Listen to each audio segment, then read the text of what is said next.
Юдейские приехали, нет? Юдейские.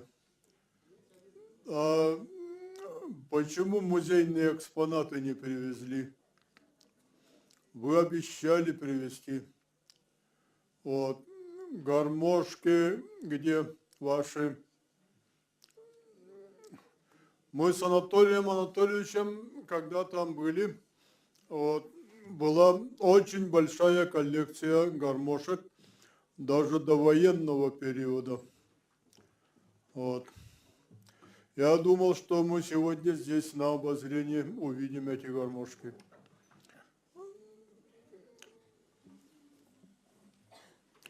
Коллеги, все, кто должен сегодня быть здесь, присутствуют. Голос, звук гармошки, песни доносились и были слышны со всех этажей. И когда я спускался на 4-й этаж, думал, что здесь веселье в разгаре, стол накрыт, бокалы поднимают, но решили все-таки сначала торжественную часть провести. Давайте мы начнем. У нас сегодня официальное мероприятие, торжественное заседание, посвященное 280-летию регулярного сообщения по Иркутско-Якутскому почтовому тракту. И это заседание мы посвящаем памяти нашего коллеги по парламенту республики, первому заместителю председателя Государственного собрания Илтумен Республики Саха-Якутия 5-го созыва, основателю и бессменному руководителю до 2022 года общественной организации ямщиков, потомки государевых ямщиков, но вместе с Кулагиным Василием Алексеевичем они руководили. Вот, председатель совета этой общественной организации Анатолия Анатольевича Добрянцева. Вот. Сегодня здесь присутствуют наши почетные гости.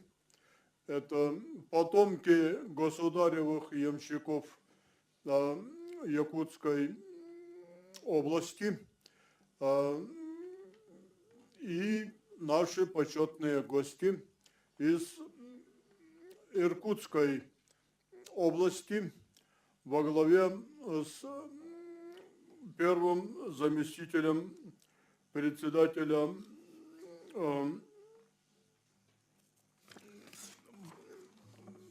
парламента Иркутской области Алдарова Кузьмы Романовича. Кузьма Романович, он большой друг Анатолия Анатольевича Добрянцева. Вот, они давно знакомы. Кузьма Романович несколько раз у нас был и в республике. И когда Анатолий Анатольевич Добрянцев в 2017 году организовал экспедицию по следам государевых ямщиков протяженностью 2750 километров по Иркутской области и по Якутской республике, от группу поддержки Анатолия Анатольевича возглавлял вот наш сегодняшний почетный гость Алдаров Кузьма Романович. И мы сегодня в лице Кузьмы Романовича должны поблагодарить всех представителей Иркутской области, начиная от руководства Иркутской области, руководства Ленского пароходства, руководителей глав округов и поселков, муниципальных образований, которые на всем протяжении, вот из этих 2750 километров, 1700 километров проходила экспедиция по Иркутской области. И на всем протяжении этого пути экспедиция Анатолия Анатольевича Добрянцева была встречена с большим энтузиазмом, и все жители оказывали нашей экспедиции всемирную поддержку. Вот за это давайте мы все сегодня поблагодарим наших иркутских друзей. И это наша благодарность, она идет от всего сердца. Это был Анатолий Анатольевич, когда вернулся, он с очень большим восторгом рассказывал об иркутских людях, потомков ямщиков Иркутско-Якутского тракта в отрезке от Иркутска до Витима. С Витима начинается Якутский тракт. Это 126 почтовых станций, из них ровно половина, 83, находится на территории Иркутской области. Вот. Так что сегодня у нас такая примечательная, памятная встреча. Я бы хотел сегодня также поприветствовать старейшин, вот прежде всего, в лице одного человека. Анатолий Дмитриевич Соколов здесь присутствует, вот он сидит. Вот. Это человек, который первым начал исследование и выпустил первые книги по следам государевых ямщиков. И сейчас история якутских ямщиков является одной из хорошо исследованных. В этом заслуга вот таких людей, как Анатолий Дмитриевич Соколов, Анатолий Анатольевич Добрянцев и других. Сегодня вот пришел сейчас Николай Харитонов. Эй, Павел, где он? Вот он сидит. Вот. Оюков, народный писатель Республики Саха-Якутия. Он перенес на художественный язык историю якутских ямщиков, и на обоих языках нашей страны, на государственном языке Российской Федерации и Якутской Республики, сделал достоянием всей нашей необъятной страны. Большой ему поклон и благодарность. Вот. Коллеги, давайте мы пойдем по утвержденному и принятому сценарию. В соответствии с этим сейчас слово главе нашей республики. Вы знаете, что недавно вышел указ главы республики Айсена Сергеевича Николаева об объявлении пятилетия ямщицкого движения. Вот я прошу вас внимания выслушать приветствие главы нашей республики Айсена Сергеевича от нашему форуму. Пожалуйста. Уважаемые участники форума, приветствую вас на втором межрегиональном форуме «Все потомки ямщиков вместе», посвященном 280-летию регулярного сообщения по Иркутско-Якутскому почтовому тракту. Более 2,5 веков государевы ямщики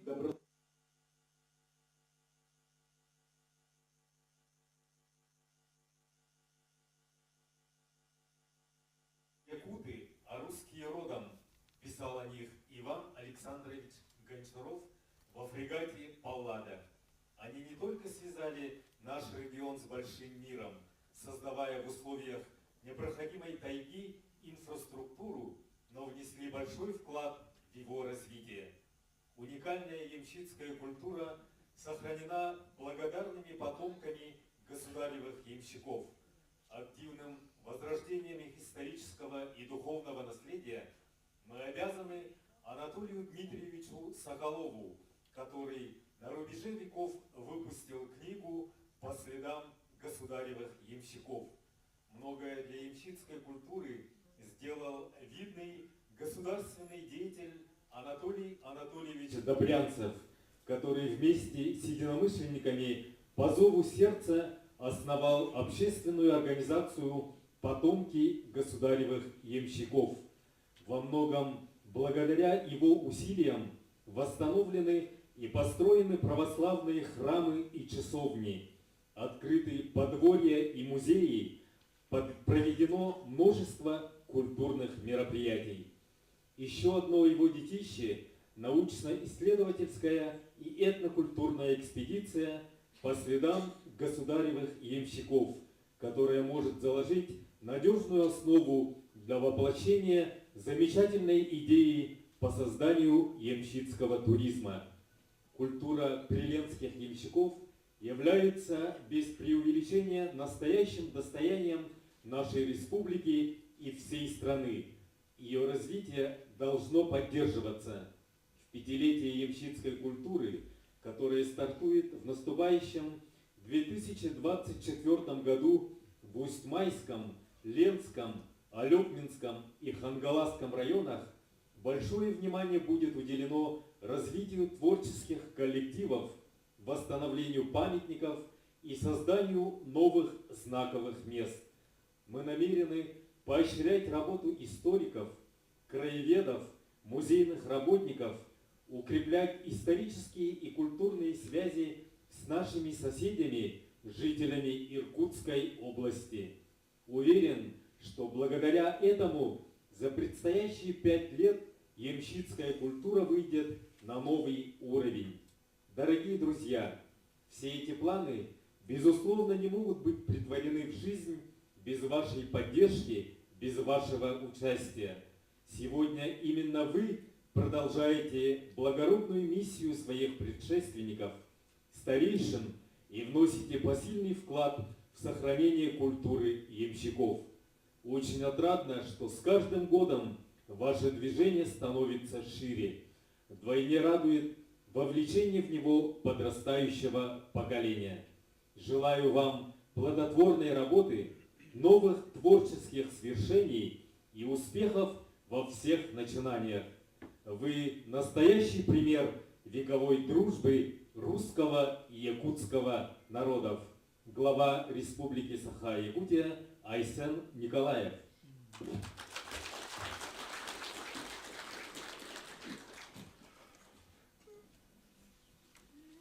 Коллеги, давайте предоставим слово Василию Алексеевичу Кулагину. Вот. Он сделает сообщение по истории ямщицкого движения в нашей сообщества, нашей области, нашей республики. Василий Алексеевич, пожалуйста. Уважаемый Алексей Ильич, Александр Николаевич, народные депутаты, наши дорогие гости иркутяне, потомки государевых ямщиков, гости форума, от имени общественной организации «Потомки государевых ямщиков» поздравляю с 280-летним юбилеем Якутского поштового тракта, проводящегося под знаком памяти нашего дорогого Анатолия Анатольевича Добрянцева, основателя и бессменного руководителя нашей общественной организации в течение 22 лет. Российское могущество прирастать будет Сибирью. Это знаменитое пророчество Михаила Васильевича Ломоносова стало реальностью, когда были обустроены транспортные пути, позволившие осваивать безграничные территории северо-востока России. Сегодня мы отмечаем историческое, значимое событие 280-летия со дня становления Иркутско-Якутского почтового тракта. Именно с 1743 года началось регулярное сообщение на всем протяжении тракта от Иркутска до Якутска. Этот тракт стал главной частью главного почтового сибирского тракта, который тянулся от Петербурга и играл роль великого торгового пути, соединявшего европейскую Россию с Сибирью, а через нее с Китаем, Дальним Востоком, островами Тихого океана и Северной Америки. От Петербурга до Якутска длина тракта составляла 8600 верст, и к концу XIX века на нем было 368 почтовых станций. Первая попытка установления регулярного почтового сообщения между Москвой и Якутском была предпринята в 1698 году, когда была учреждена пересылка писем по государевой почте, которая трижды летом ходила до Якутска и обратно столько же раз. Решающую роль в организации почтовых трактов сыграли две камчатские экспедиции под командованием Витуса Беринга.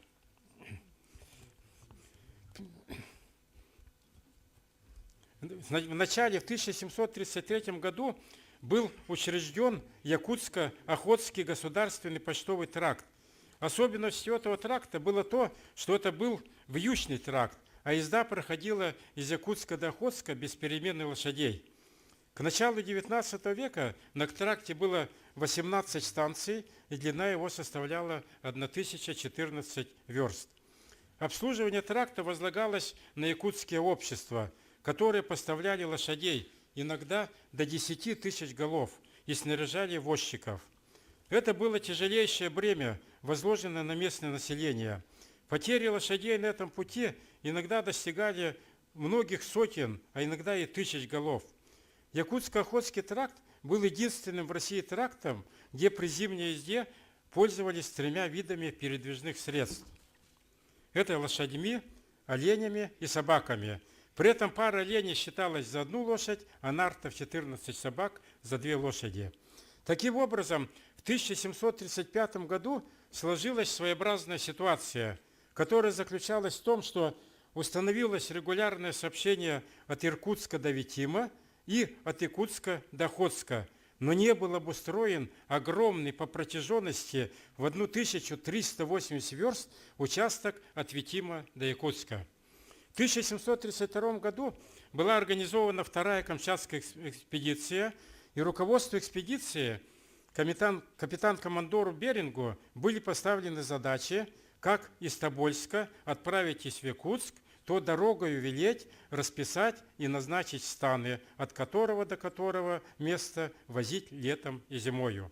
В 1738 году Беринг возложил на Якутскую воеводскую канцелярию организацию почтового сообщения между Якутском и Витимом.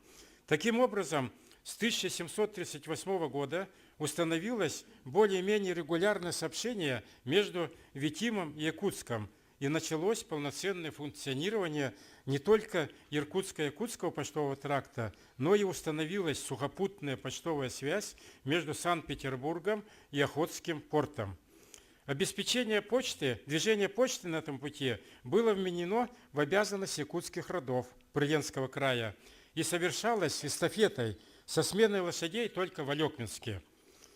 Подобный порядок замедлял движение почты, поэтому по поручению Якутской воеводской канцелярии служивый человек Захар Баишев в 1743 году между Витимской слободой и Якутском организовал 28 почтовых станков.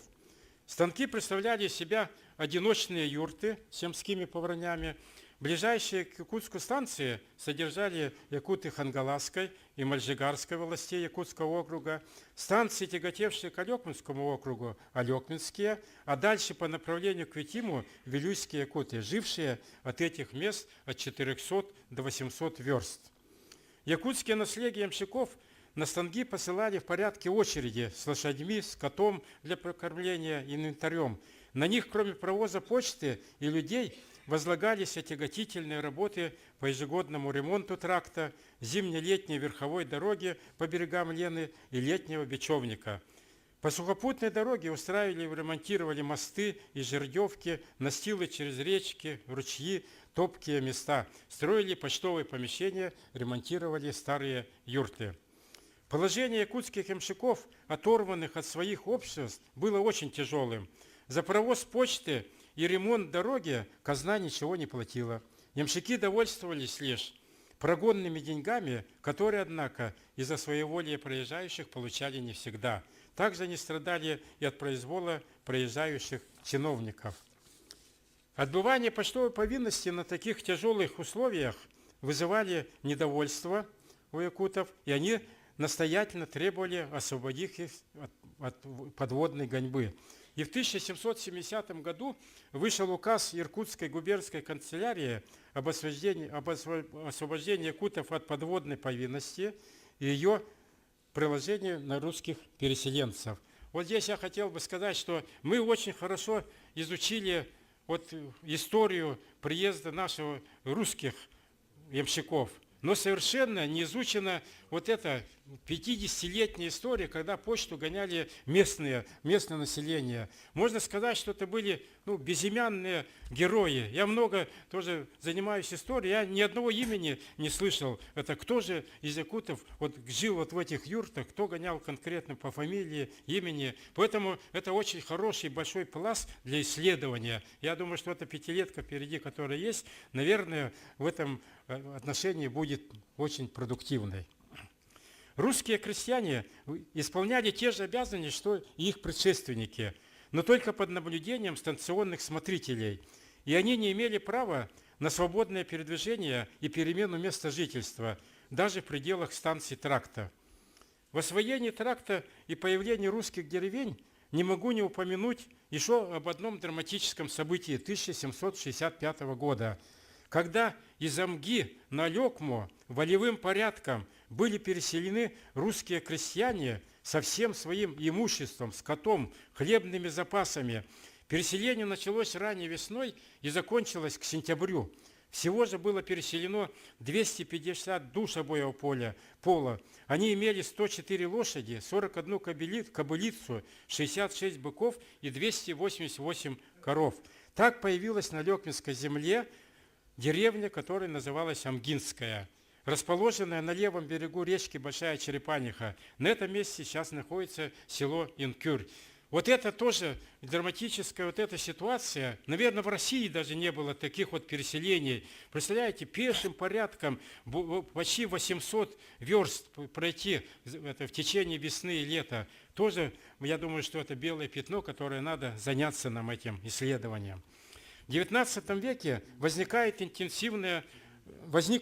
тракт интенсивно обустраивался, появлялись новые станции, и к началу XX века он имел оптимальное количество станций с расстоянием между ними 20-25 верст. 20-25 верст – это физическая возможность лошади. Последней утвержденной в 1906 году станцией стала Никольская станция в Алекминском округе. А всего же на Якутском почтовом тракте было 126 почтовых станций, 63 до Витима и 63 после Витима. Русские крестьяне, сосланные на вечное поселение в наш край, принесли с собой культуру земледелия и хлебопашества, христианство, русские обычаи, культуру, традиции, новый уклад жизни, технологии строительства деревянных домов. Совместное проживание с коренным населением привело к взаимному обогащению и синтезу культур. Якутия стала родиной, родной землей и родиной для многих поколений потомков государевых ямщиков.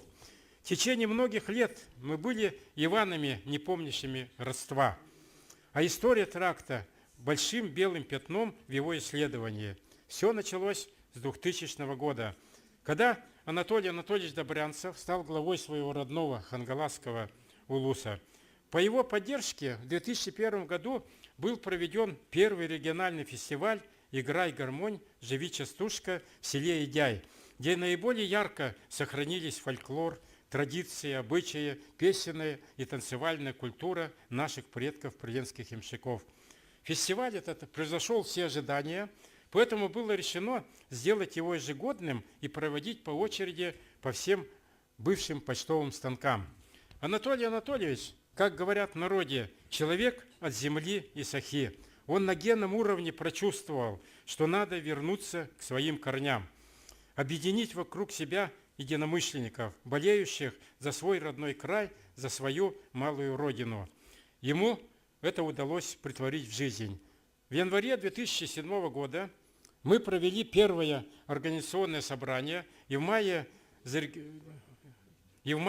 зарегистрировали в Министерстве юстиции Российской Федерации общественную организацию «Потомки государевых ямщиков». Сложился крепкий основной костяк энтузиастов. Нас поддержали, и одними из первых вступили в общество ветераны «Потомки ямщиков». Это народный скульптор Якутии, участник Великой Отечественной войны, кавалер ордена «Полярная звезда» Пшенников Сенофонт Николаевич. Он уроженец станции Неленская Алекминского района. Доктор геолого-геологических наук, почетный гражданин города Якутска Шепелев Виктор Васильевич. Это потомок табагинских ямщиков. Заслуженный работник народного хозяйства Республики Саха-Якутия, почетный гражданин города Якутска Соловьев Петр Павлович, заслуженный строитель Российской Федерации, наш главный идеолог Соколов Анатолий Дмитриевич, которого вы сегодня все видели. Работа велась в соответствии с целями, записанными в уставе. Я остановлюсь коротко на главных наших достижениях, так как за 15 минут осветить 280 лет тракта и 20 лет нашей деятельности просто реально невозможно. Ну вот эти фестивали «Играй гармонь», «Живи частушка», «Лети звон бубенцов», казачьей и ямщицкой песни, все эти фестивали была инициатива Анатолия Анатольевича. И вот эти фестивали стали настоящей такой народной традицией. Наши жители приленских деревень полюбили эти наши мероприятия. И даже есть люди, которые в течение 20 лет посещали все вот эти 21 фестиваль, которые мы провели. Представляете, какое это было, это принесено в наши деревни, новое, что-то новое, и главное, что они как бы почувствовали, что они нужны людям, нужно развивать эти деревни, которые расположены на бывших ямщицких станках. Вот многие ансамбли наши за эти 20 лет вышли на международный, на всероссийский уровень. Нас уже теперь знают не только в Забайкальском крае, в Иркутской области, но и в Крыму, и в Центральной России, и в Москве. Теперь, мы поставили перед собой задачу, нужно, чтобы память была жива, возродить и установить на всех почтовых станциях верстовые столбы. И эта задача была выполнена. Сейчас практически везде установлены верстовые столбы. Иркутяне от нас немножко отставали, но после вот этой знаменитой экспедиции они взялись за это дело, и сейчас тоже там везде стоят им верстовые столбы. Теперь мы, взяли за задачу, за постройку народным методом часовен на бывших почтовых станках. И сейчас более 20 часовен стоят на красивых берегах реки Лены и извещают всем проезжающим и проплывающим, что мы помним своих предков. Ну вот здесь идут слайды, да? Вы там, наверное, часовни эти все сейчас увидите. Ну и, конечно, была у нас поставлена задача на высоком уровне поставить пропаганду нашего ямщицкого движения. Начали мы все с радиопередач. В то время один из наших молодых потомков ямщиков, Голоков Владислав Алексеевич, работал как раз на радио, и мы провели в течение года десятки передач, которые были посвящены примерно 50 почтовым станциям. Ну и, конечно, апогеем нашего этой пропаганды явилась эта экспедиция, и на базе ее были созданы 7 фильмов «Хранители времени», которые режиссер талантливая Ермолаева. Она, их эти фильмы они не раз участвовали в конкурсе и выходили победителями. А один из фильмов про нашу семью Кулагиных, он даже стал победителем всероссийского конкурса, и они в Москве получили первую премию. Эта задача вот тоже у нас была выполнена и будет продолжена. Ну и, конечно, одной из самых главных задач мы считаем это вовлечение молодежи, чтобы молодежь, как я сказал, не было Ивановым непомнящего родства. Они должны знать свои корни. И это тоже нам удалось. Мы, значит, начали с малого. Это устраивали ямщицкие чтения. Первые ямщицкие чтения появились в Старой Табаге. Потом эту эстафету подхватили идяйцы. И вот если на первых наших конкурсах участвовало там 10-20 школьников, то вот в прошлом году, когда мы проводили в Табаге ямщицкие чтения, 154 доклада было. Представляете, какой интерес у детей возник к своей истории. Ну и, конечно, центром вот этого движения среди молодежи у нас является село Идяй, где работает потрясающая женщина Макарова Галина Степановна. Она, к сожалению, заболела и не смогла приехать, но очень хотела быть с нами здесь. Поэтому я думаю, что вот этой женщине, она настоящий патриот нашей родины, Якутии, своей малой, создала изумительный музей. Поэтому давайте похлопаем ей, пусть она выздоравливает. Я думаю, что это ей сейчас нужно здоровье. И вот, конечно, мы в этом году, вот самое последнее мероприятие, которое, в прошлом году, то есть, извините, которое мы провели вместе с Анатолием Анатольевичем в апреле месяце, это этноквест среди школьников. То есть это Ирина Егоровна Стрекаловская, это ее инициатива, она, значит, новый метод вовлечения молодежи. То есть нам, людям нашего поколения, этноквест и так далее ни о чем не говорит, а для молодежи это является притяжением. И вот, значит, мы этот этноквест провели на таком высоком уровне. Вы тоже сейчас видели, там вот Анатолий Анатольевич выступал, вот последние снимки его. Он, значит, на каждой станции рассказывал историю каждой станции, каждого станка. И школьники с таким энтузиазмом, интересом слушали его, и даже там это показывали, как запрячь лошадь, как устроены сани, там сбруя, упряжь и так далее. И дети действительно, вот на примере, они почувствовали эту свою историю. Ну, видимо, я уже времени много занял, да? Поэтому я сегодня хотел бы от имени нашей общественной организации, от имени нашего ямщицкого братства, как мы называем, даже термин появился новый, ямшизм, хотел бы выступить депутатом. Сейчас нам предстоит, и вас же только избрали, да? И вот объявлено, значит, 5-летие ямщицкой культуры. Вот у нас 2 просьбы, которые, можно сказать, наказы наши, которые не смогли мы выполнить при жизни Анатолия Анатольевича. Это первое – установить памятник в городе Якутске. Дело в том, что начальный этап был сделан, нам сквер ямщика выделен, да? Но, к сожалению, устройство памятника свалили на самый низ, чуть ли не на округа в городе Якутске. Мы считаем, что этот памятник должен стать гордостью и притяжением для туристов со всей страны и стать гордостью всей республики. Поэтому давайте подумаем, как бы, чтобы этот памятник вошел в смету вот на следующие годы. Я думаю, что это вполне это самое по силам. Тем более объявить настоящий конкурс, а не какую-то там маленькую фигуру делать и так далее, как нам предлагали. Поэтому давайте вот это предложение поддержим. И второе. Из ямщицкого сообщества вышло 2 настоящих боевых генерала. Это Котельников Леонид Иванович из станции Нахтуйская Алекинского района и Притузов Андрей Иванович.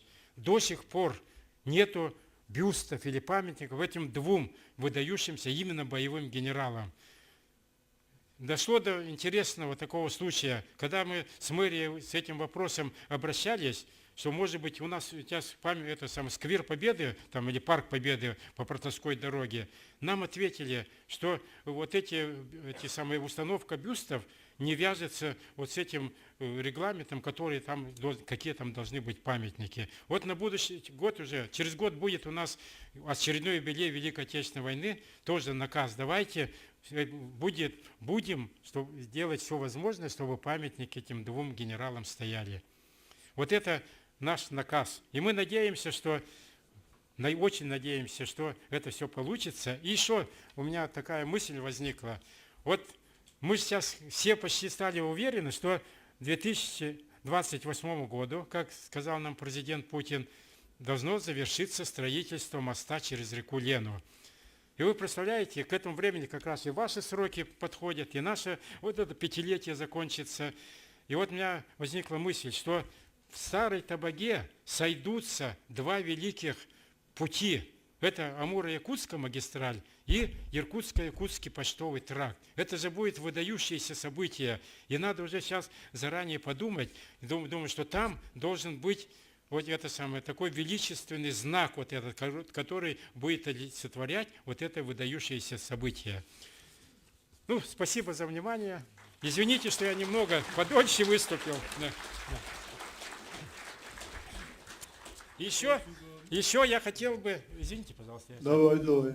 Я хотел бы сегодня от имени нас, ямщиков, преподнести дар Илтумену, Государственному собранию, в память о нашем дорогом Анатолии Анатольевиче. Я думаю, что он заслужил, чтобы его память была вечна, как и вечное время.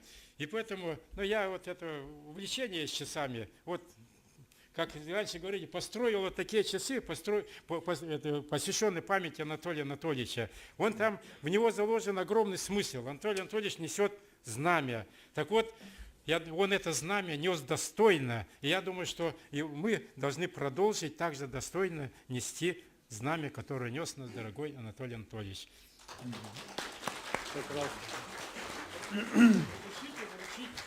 Вот, председатель парламента нашей республики Алексей Ильич Еремеев. Вот.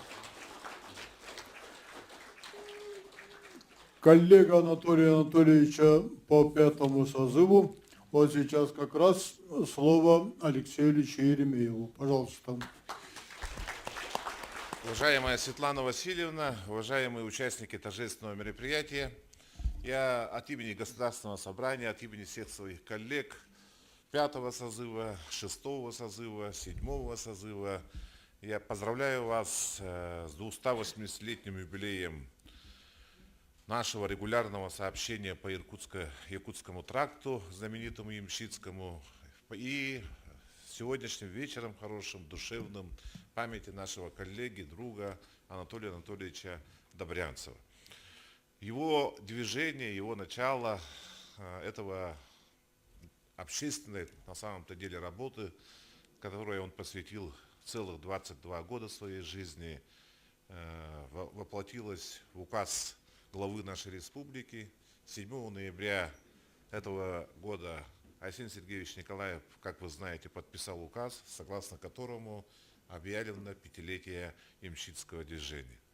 И это результат всей вашей работы, большой, каждодневной, массовой работы, в которой были вовлечены. И это признание со стороны республики, органов государственной власти, вашей многогранной общественной работы. И прежде всего, конечно же, как здесь сказал Василий Алексеевич Кулагин, нашего друга Анатолия Анатольевича Добрянцева. Давайте мы все этому событию поаплодируем.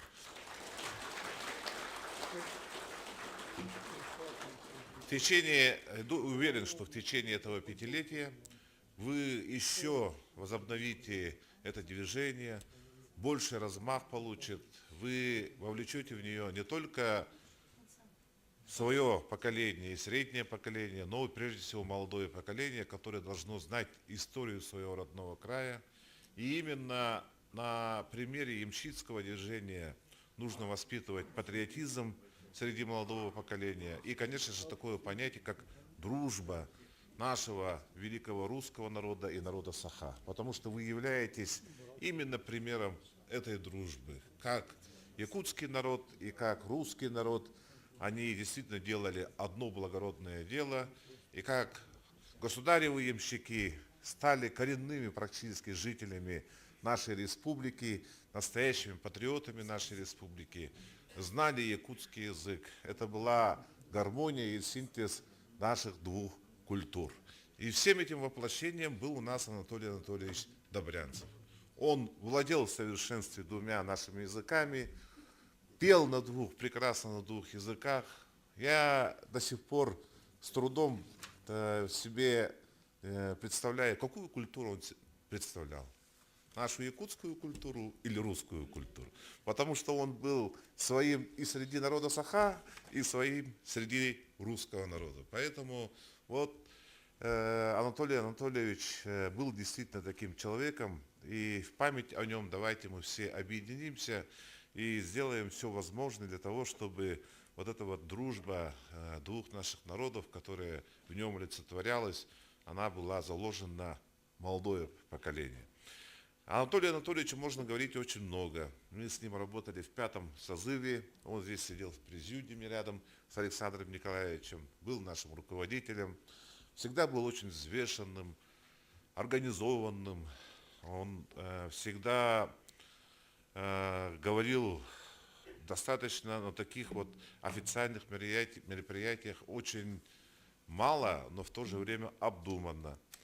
Он имел авторитет среди депутатского корпуса, среди общественности нашей республики безупречный, потому что знали его не только родные хангаласы, но и вся республика. Куда бы мы ни приехали, все знали Анатолия Анатольевича Добрянцева. Я был с ним очень много раз в различных служебных командировках, и Анатолий Анатольевич действительно был таким руководителем, который умел ставить задачи перед всей общественностью, перед активом любого муниципального образования, потому что у него был огромный опыт работы как в Арчийских районах, как и в крупных сельскохозяйственных промышленных районах, как Хангаласский улус. Он был одним из первых руководителей такого сложного министерства, как Министерство охраны природы республики. Знал самое главное, в отличие от, к сожалению, многих наших современных руководителей органов исполнительной власти, которые не знают быт и жизнь, и многогранную жизнь простого народа наших жителей. И поэтому Анатолий Анатольевич пользовался безупречным авторитетом. Мы в стенах Государственного собрания Ялтумен Республики Саха-Якутия всегда с доброй памятью о нем вспоминаем, делаем все возможное, чтобы память о нем сохранилась. И ваши пожелания, которые Василий Алексеевич Кулагин сейчас озвучил, конечно же, 7-й созыв Государственного собрания Ялтумен, его коллеги постараются этот наказ на себя взять и какую-то часть его реализовать. Не в полном объеме, наверное, но мы обязуемся вот какую-то часть. Все возможное для того, чтобы вы сказали, это мы сделали. Я благодарю Светлану Васильевну за то, что вы всегда на всех общественных мероприятиях присутствуете. Вы верный друг и подруга нашего Анатолия Анатольевича, детей Анатолия Анатольевича, сына. Мы его недавно, вот когда сопровождали сенаторов Российской Федерации в Хангаласском улусе, его встретили, сначала не узнали, он подошел, так говорит, я, говорит, помните меня? Я, говорит, сын Анатолия Анатольевича. И он, чем ты тут занимаешься? Он говорит, я, говорит, по следам отца, по его пути, говорит, тоже тут экспедицию маленькую делаю. Вот, спасибо вам большое. И его родным, братьям, сестрам за то, что вы всегда, ваша сплоченная семья всегда с нами в такие минуты и в такие дни. Всего вам хорошего, крепкого здоровья, задора вашего ямщицкого, который всегда вас отличает, чтобы гармонистов больше у нас в лице молодых появлялось, потому что гармонь, это ямщики, это ямщицкое движение, это гармонь, по-моему, это неразделимые понятия. Это душа ваша. И мы когда с Анатолием Анатольевичем всегда бывали, он всегда был рядом с гармонией или с каким-нибудь нашим гармонистом. Счастья вам. Ну и главное, чтобы это 5-летие у нас сложилось, а не осталось только на бумаге. И весь план мероприятий, который мы, согласно указу главы, будем реализовывать, он действительно реализовался с пользой дела. И прежде всего я еще раз повторяю, для молодого поколения. Спасибо вам большое. С этими словами разрешите вручить букет цветов Светлане Васильевне.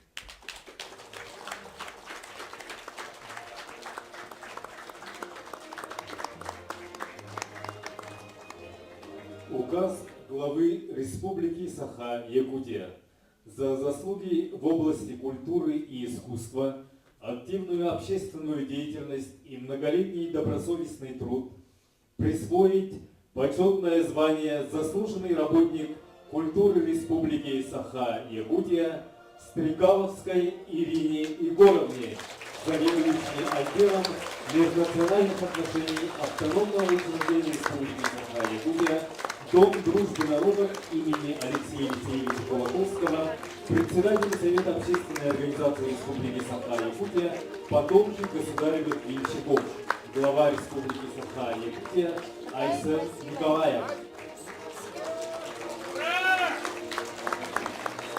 За плодотворную работу в социальной сфере Республики Саха-Якутия объявить благодарность председателя Государственного собрания Илтуман Республики Саха-Якутия Варфоломееву Валерию Дмитриевичу, методисту аккомпаниатору муниципального бюджетного учреждения Центр культуры Серой Иры имени Григорьева, муниципального образования Мальжигарский первый наслед Ангаласского Уруса Республики Саха-Якутия, председатель Государственного собрания Илтуман Республики Саха-Якутия Алексей Еремеев. Вас приветствует ансамбль хранителей старорусских песен Ямщицкого тракта «Ямская гармонь». Художественный руководитель, заслуженный работник культуры Республики Саха-Якутия Юта Осекритова, музыкальный руководитель Анастасия Пильникова.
Э,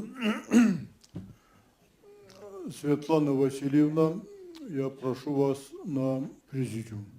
Подойдите, пожалуйста.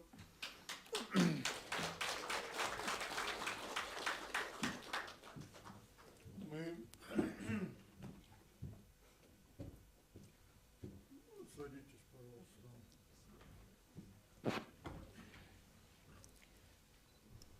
Продолжаем нашу работу. Слово нашему гостю из Иркутской области Кузьме Романовичу Алдарову. Пожалуйста.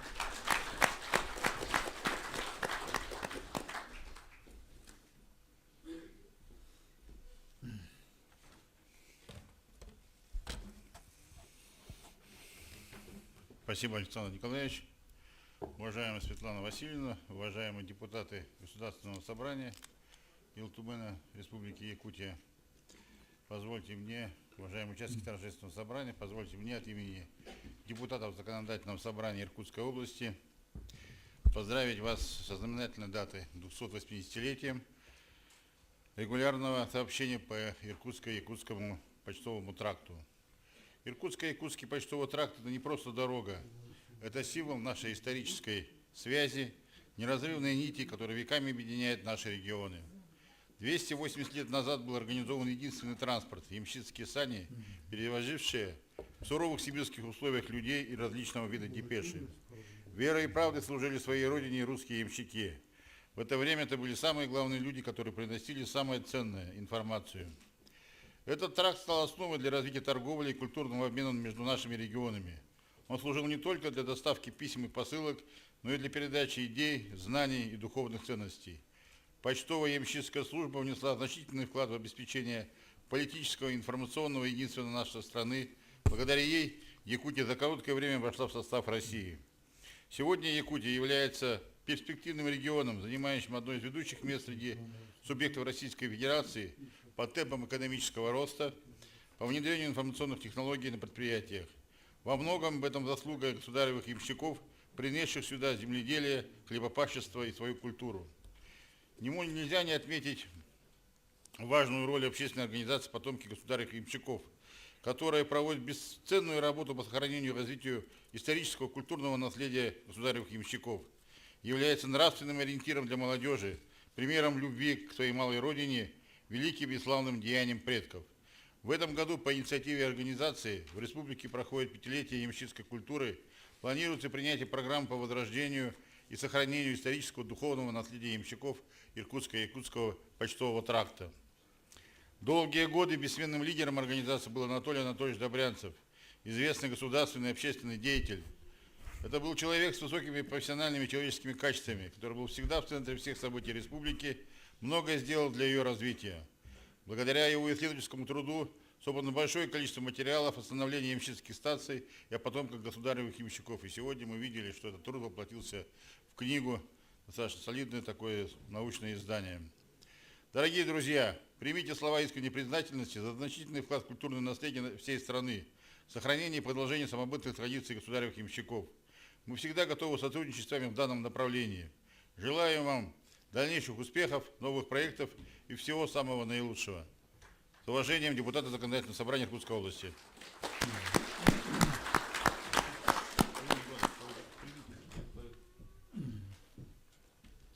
Приветствую, адрес.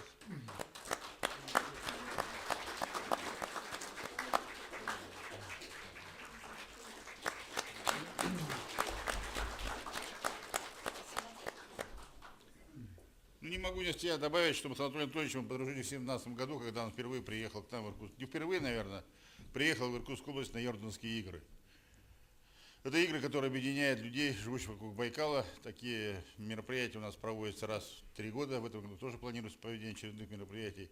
И тогда поделился своими планами по поводу проведения экспедиции по следам государевых ямщиков. А поскольку у нас в Иркутской области тракт Иркутск-Качук является якутским трактом, его называют, то, естественно, конечно, мы легко включились в эту работу с ним и провели в 2018 году достаточно такую плодотворную экспедицию. На самом деле, отчаянная группа таких вот энтузиастов прошла путь в 2 с лишним 2600 с лишним верст, 2700 верст, да, от Иркутска до Якутска. Ну, на самом деле, конечно, благодаря совместной такой работе нам удалось пройти очень аккуратно все по Иркутской области. И должен сказать, что Анатолий Анатольевич проявил талант человека, который умеет строить отношения, умеет дружить, ценит дружбу, поскольку почти в 12 муниципальных образованиях он получил полную поддержку от глав, от местного населения.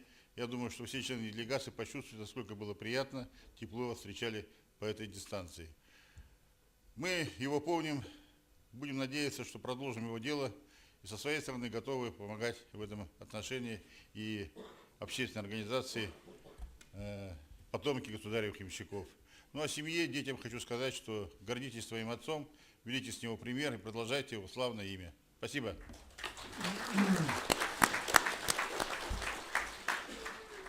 Кузьма Романович, большое вам спасибо. Коллеги, слово предоставляется Афанасию Семеновичу Владимирову, заместителю председателя парламента нашей республики. Является ли он потомком государевых ямщиков или нет? Он депутат из Хангаласского улуса. Пусть он сам объявит. Пожалуйста, Афанасий Семенович. Уважаемый Александр Николаевич, Кузьма Романович, уважаемые участники заседания, гости, потомки государевых ямщиков, уважаемая Светлана Васильевна, родные, близкие Анатолия Анатольевича, я вас вижу во множественном количестве. Разрешите мне поздравить вас с 280-летием основания Иркутско-Якутского почтового тракта и объявлением главой республики Саха-Якутии Арсением Сергеевичем Николаевым 5-летия ямщицкой культуры. Я думал, как выступить, что сказать, и решил остановиться на тех моментах общения нашего с Анатолием Анатольевичем, которые раскрывают личность Анатолия Анатольевича. Анатолий Анатольевич Добрянцев возглавлял УЛУС в переходный период становления местного самоуправления, получив доверие своих земляков на конкурентных выборах сперва в 2000 году, затем в 2002. В эти годы нормативно-правовую базу местного самоуправления создавали буквально на ходу. Рядом работала ликвидационная комиссия администрации как государственного органа управления, а на наследном уровне создавались муниципальные образования. И в этих непростых условиях Анатолий Анатольевич проработал 7 лет. Ему удалось сплотить своих единомышленников, жителей Улуса, создал нормативную, экономическую базу для дальнейшего развития местного самоуправления в Хангаласском Улусе. С Анатолием Анатольевичем мы познакомились в гонском спорте республики, где я тогда работал, накануне выборов 2000 года. Он удивил меня свойственной только ему спокойствием и уверенностью в своих действиях.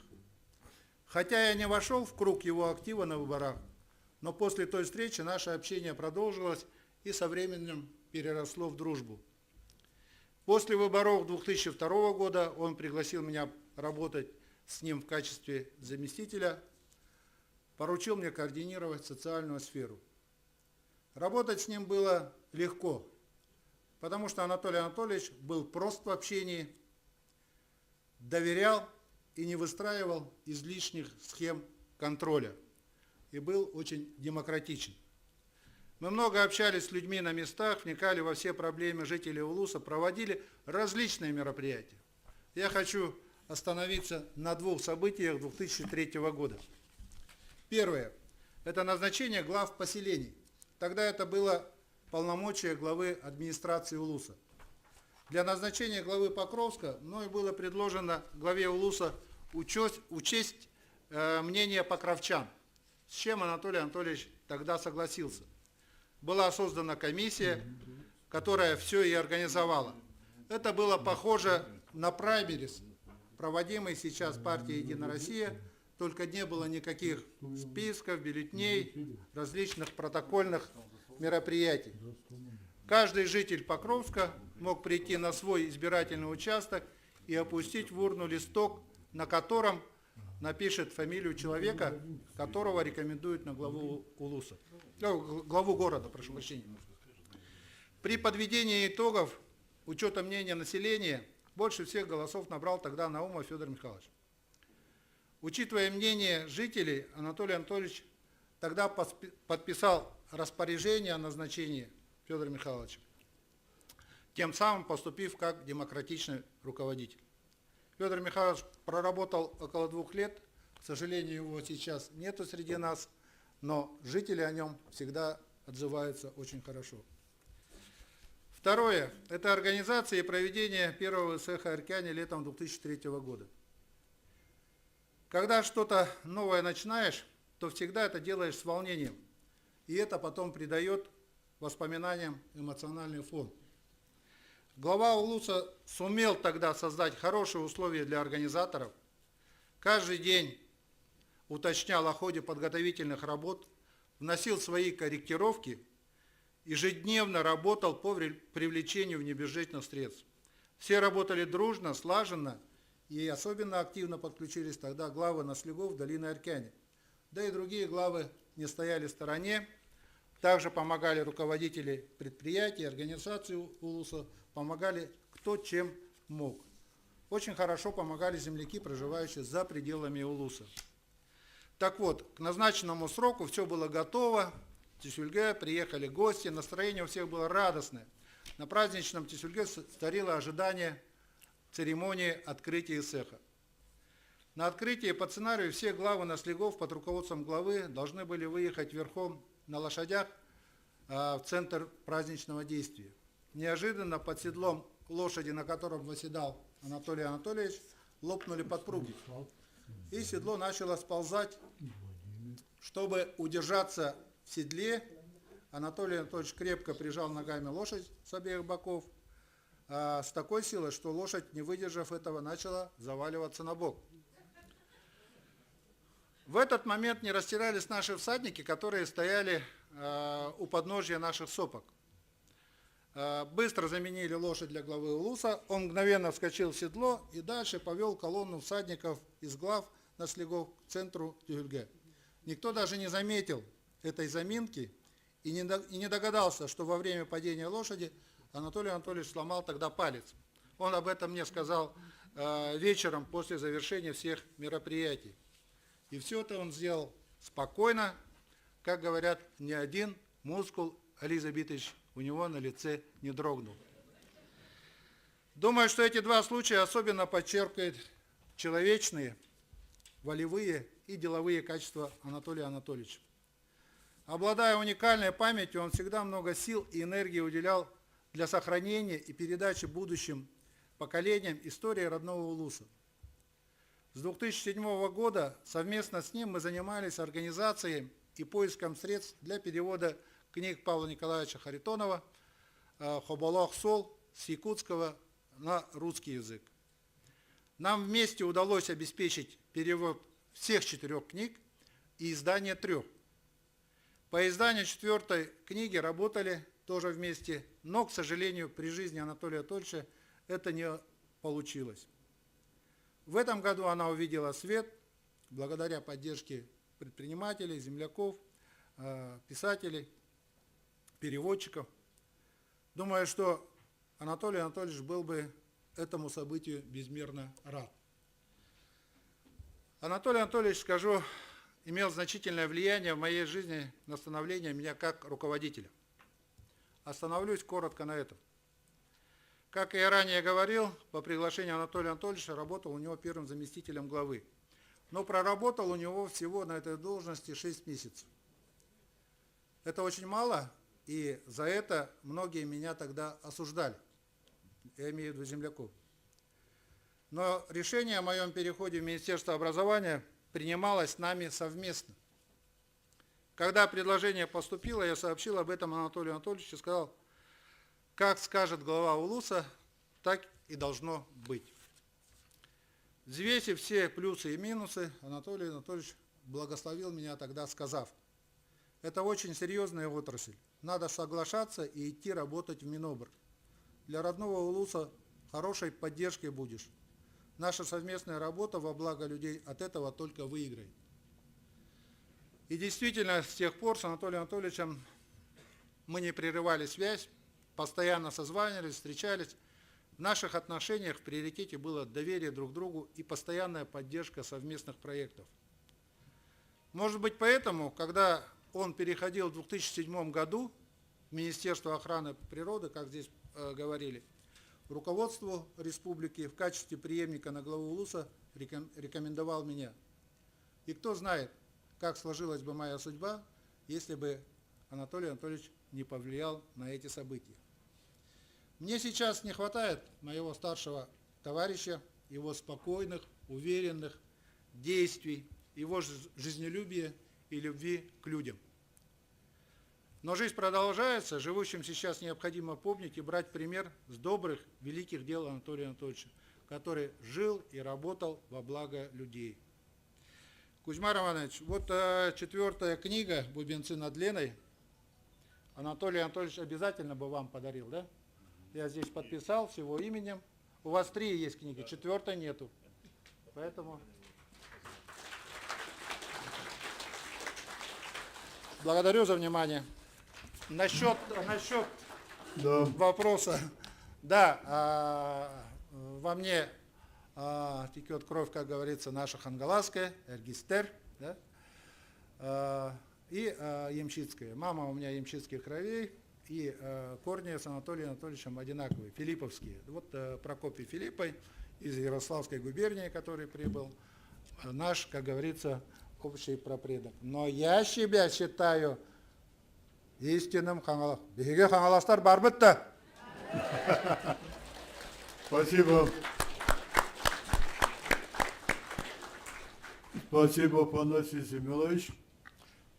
Обиж забита, осталось только вам искать ямщицкие корни. Да.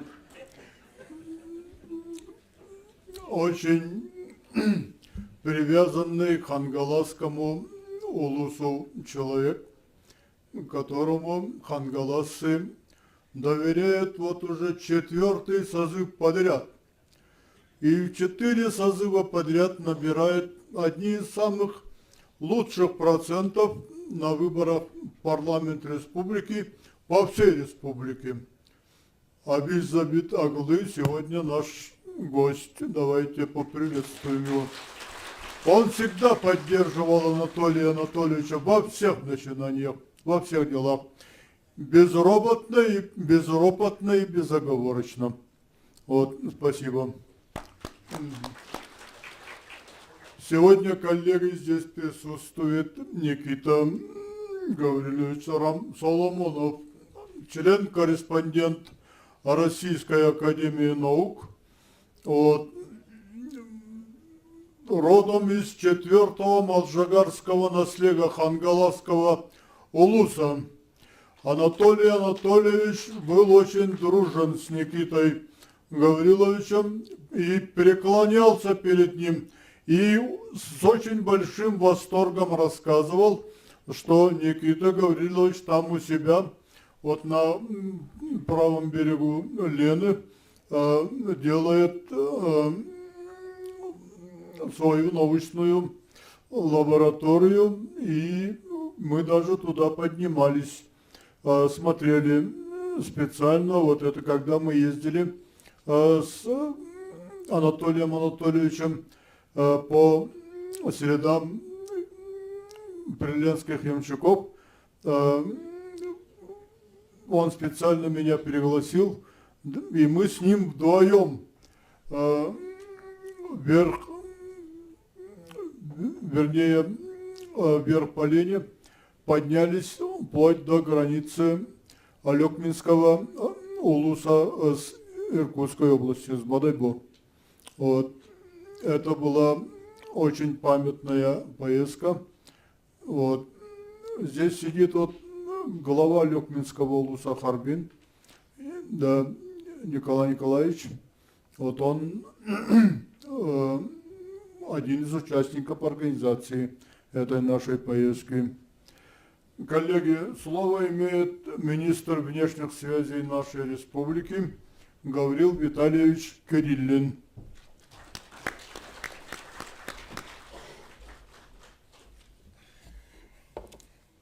Уважаемый Александр Николаевич, уважаемый Кузьма Романович, дорогая Светлана Васильевна, наша дорогая любимая Ирина Егоровна, дорогие друзья, уважаемые товарищи, я рад от имени правительства Республики Саха-Якутия сегодня всех сердечно приветствовать в стенах нашего Государственного собрания Иль-Тюмень Республики Саха-Якутия на торжественном заседании, посвященном 280-летию регулярного сообщения по Иркутско-Якутскому почтовому тракту, который мы, сегодня уже много было сказано, сегодняшняя наша встреча, заседание посвящено памяти нашего друга, товарища, соратника, коллеги, первого заместителя председателя Государственного собрания Тюмень Республики Саха-Якутия 5-го созыва, председателя Совета общественной организации Республики Саха-Якутия «Потомки государевых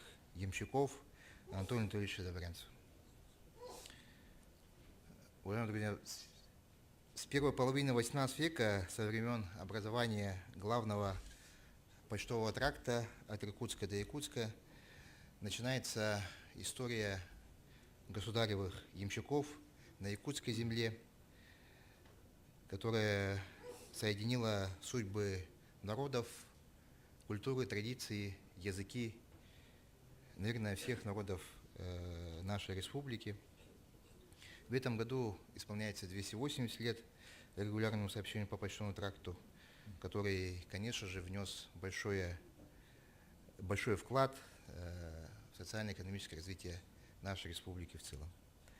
Развитие казенных почтовых и грузопассажирских трактов в то время, конечно же, имело очень большое значение для исторического, экономического, социально-культурного развития не только нашей огромной республики, которая сегодня занимает территорию более 3 миллионов квадратных километров. Это территория такой страны, как Индия, в которой сейчас проживают 1,5 миллиарда человек. Да? Мы нисколько этому не уступаем, но именно почтовый тракт внес вклад в развитие не только нашей республики, но в целом всего северо-востока России, всего Дальнего Востока. И, наверное, можно сказать, что и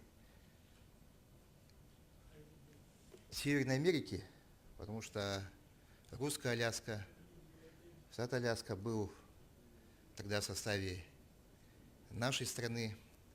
И именно почтовый тракт, государевы ямщики вносили очень большой вклад именно в освоение этих огромных территорий мира.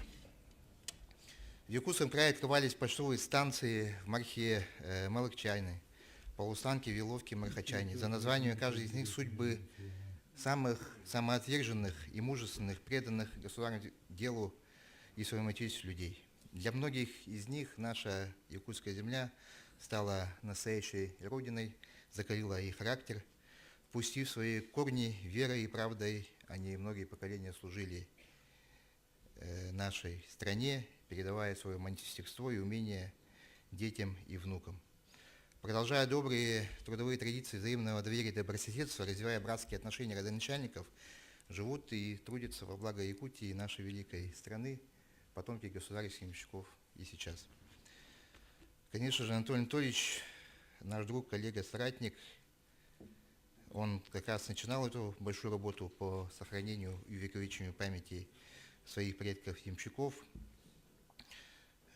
был одним из самых авторитетных и признанных лидеров общественного движения в Якутии. В разные годы избирался президентом Национального союза оленеводов России, возглавлял Федерацию Республики по якутским прыжкам, был председателем общественного движения Ассамблеи народов Республики Саха-Якутия. Стоит также упомянуть его краеведческую и исследовательскую деятельность как одного из авторитетного чина Русского географического общества нашей республики, как яркий представитель в свое время, настоящий патриот Якутии, потомок государственных ямщиков, Анатолий Анатольевич вел масштабную многоплановую работу по возрождению исторического и духовного наследия государственных ямщиков.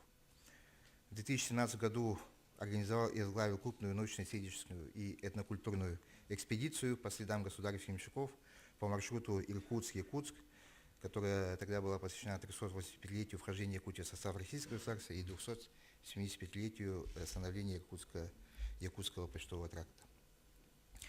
За активную общественную работу в сфере государственной и национальной политики в 2021 году Антонию Анатольевичу была присуждена Всероссийская общественная премия «Гордость нации» в номинации «За эффективное лидерство в национально-культурных объединениях». Тогда наша общественная организация, благодаря Антонию Анатольевичу, была признана лучшей в Российской Федерации. А у нас таких общественных организаций, которые были созданы по национально-культурному признаку, их несколько тысяч. И в 2021 году первая общероссийская премия «Гордость нации», как раз тогда ее получил Антоний Анатольевич.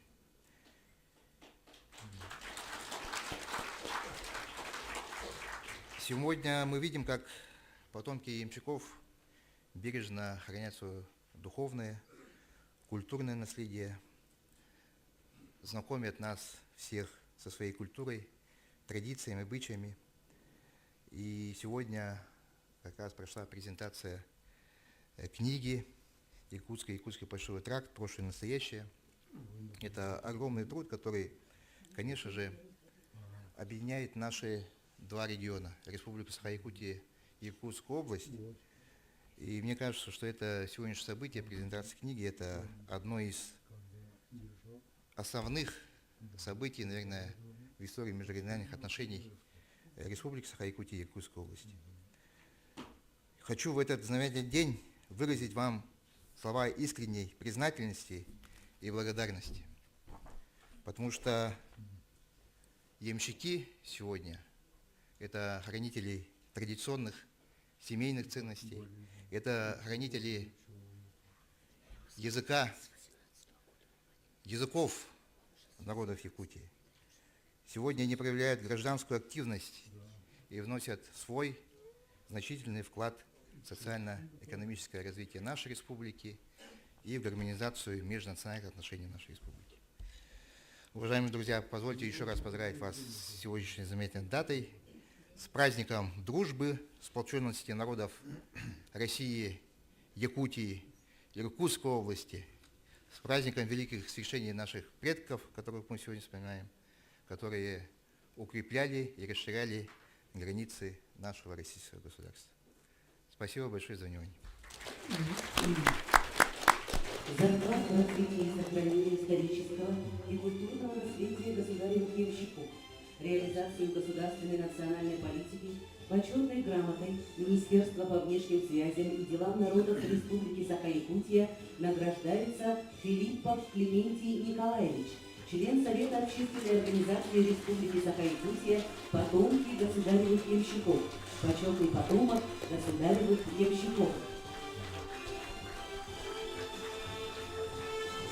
Почетной грамотой Министерства по внешним связям и делам народов Республики Саха-Якутия награждается Сергеева Галина Георгиевна, руководитель фольклорного ансамбля «Сударушка» сельского поселения Вестянский наслед муниципального района Хангаласский улус Республики Саха-Якутия.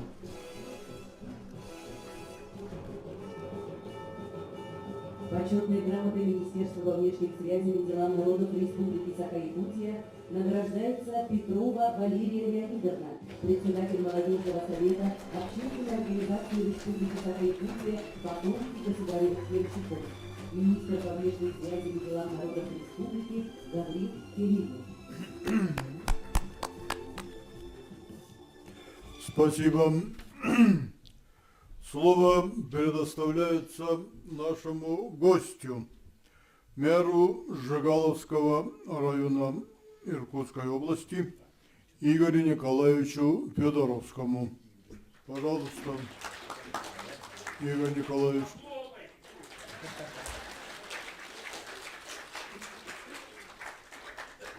Валера, ты готов, нет? Варфоломеев, выходи.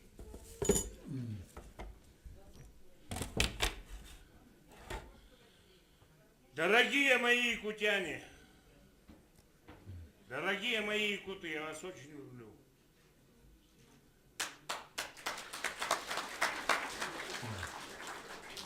Жигаловский район – это та точка, где Якутский тракт переходил с наземной части на водную.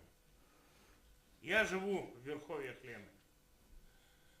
Валерий знает, тут все участники экспедиции. Не широкая она у нас. 100, 200, ну максимум 300 метров. И глубины не позволяют там иногда ездить на чем угодно. Но там живут настоящие люди.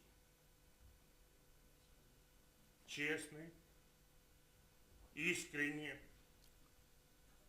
не синтетические, как сейчас вот.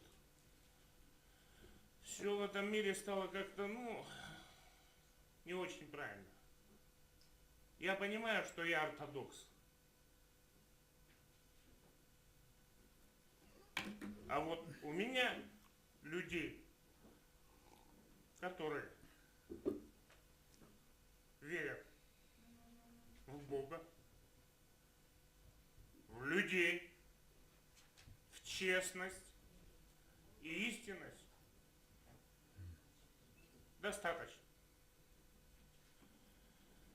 И вот когда мы с Анатолием Анатольевичем познакомились, а мы познакомились с ним до экспедиции лет за 5 на Йорданских играх. Ну, Бог мне дал абсолютный музыкальный слух. Все, что я слышу, воспринимаю непосредственно. Иду, и вдруг слышу, понимаете, вот, на якутском языке кто-то поет песню «Якутяночка моя».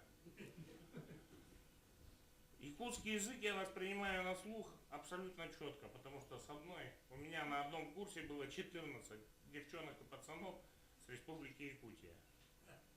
Я 5 лет с ними жил и знаю, как звучит якутский язык.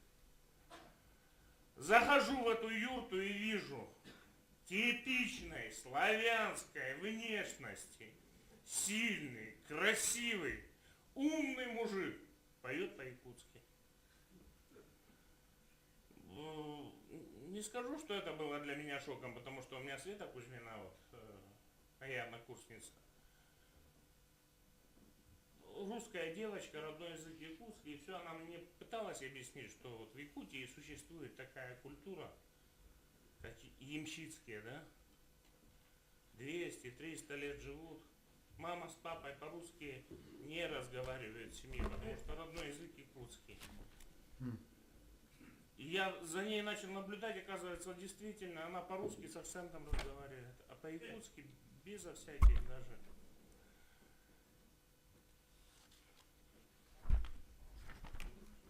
Прошло много лет. Мы с Анатолием Анатольевичем проговорили тогда, что вот его идея была ямщицкая гоньба. Пройти по всему тракту маршрутом, ну непонятно еще тогда было, что, где, как, но чтобы повторить путь всех ямщиков. Потом, через 2 года он мне перезвонил, говорит, все, я уже сверстал тему, нашел спонсоров почти, давай вот дальше общаться. И вот когда стартовала эта эстафета, вот тогда до меня дошло. 2700 километров. 200, сколько станций? 126, да, 126 станций. В мороз, непогоду, межсезонье. Эти люди несли свою службу. Когда приехали, ну, думаю, встретил я очень хорошо, да? Слишком хорошо. Мы проехали, расстояния большие. У меня до границы с Ускутским районом 140 километров вниз по линии только. И до Качуга еще 140, ну, в общем, 260 километров. мы сегодня разговаривали, кстати, с Хангаласским районом, сопоставимые площади Жигаловского и Хангаласского района. Это была для меня такая экспедиция, которая перевернула все мои жизненные понятия. С утра мы пошли, покормили Лену, матушку, лепешками. Когда мы ехали, нам все сопутствовало. Летали орлы, плавали медведи, вот чего только не было. Вот она, эта экспедиция, была даже вот сверху благословенна, да? Разговаривали, много о чем говорили, песни пели. Лера, давай споем. А то я смотрю, 1,5 часа прошло, все задремали тут немножко. Мы с ним 2 дня почти учили одну песню, ну так, примерно где-то в ля миноре. Я сам много не понимаю. До мажоре, да?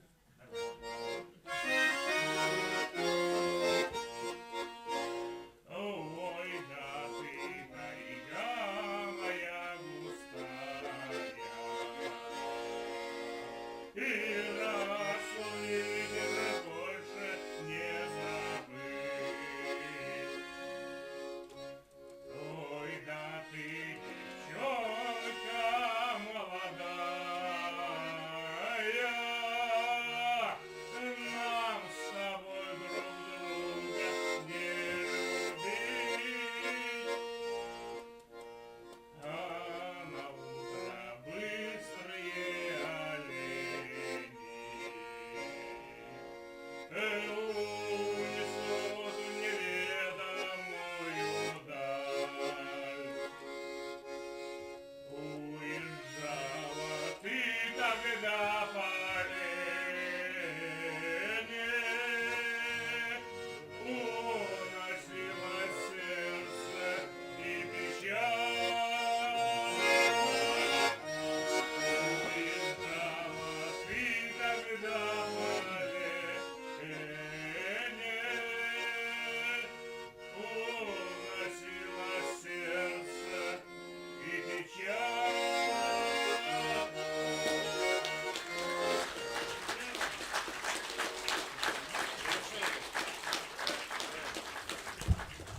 Может быть, понимаете, у Лены есть свой особый код, генетический, где люди живут по 300, по 400 лет. На гербе республики. Вот этот всадник откуда?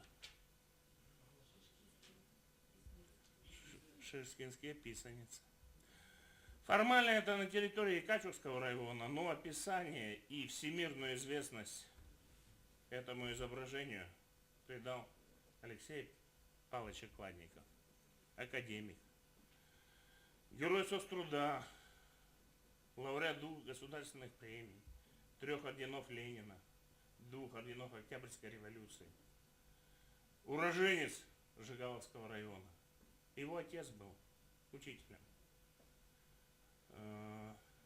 Константиновской церковно-приходской школы. Я вот понимаю, что на лень живут настоящие, честные, искренние люди. Анатолий Анатольевич для меня в моей жизни, по крайней мере, стал неким ориентиром. Вот когда ты живешь, ничего не видишь, да, там, вроде как живешь, оцениваешь, ты растешь, ты такой, сякой, крутой, там, неважно. Оказывается, есть люди, с кем нужно соотносить душу.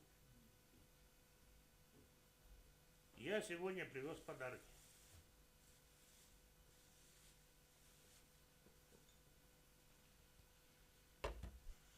они имеют просто исторический смысл. Это поддужный колокольчик ямщицкий. Да, под дугой, который вешается. 1881 год.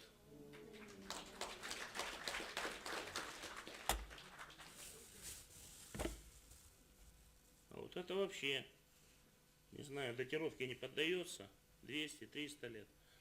Это мои жители на месте почтовой станции села Петрова раскопали в земле знак почтовика Российской империи.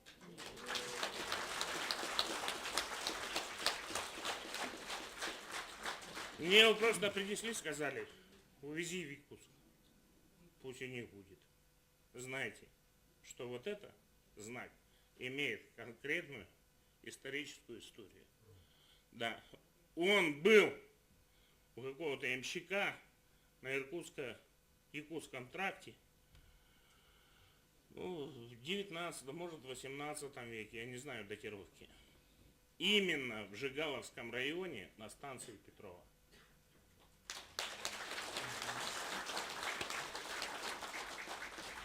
Ирина Егоровна, я хочу вам вручить приветственный адрес. Я даже сам, наверное, бы не мог вот так написать. Я попросил своих девчонок. Они мне написали, я прочитал, чуть не заплакал.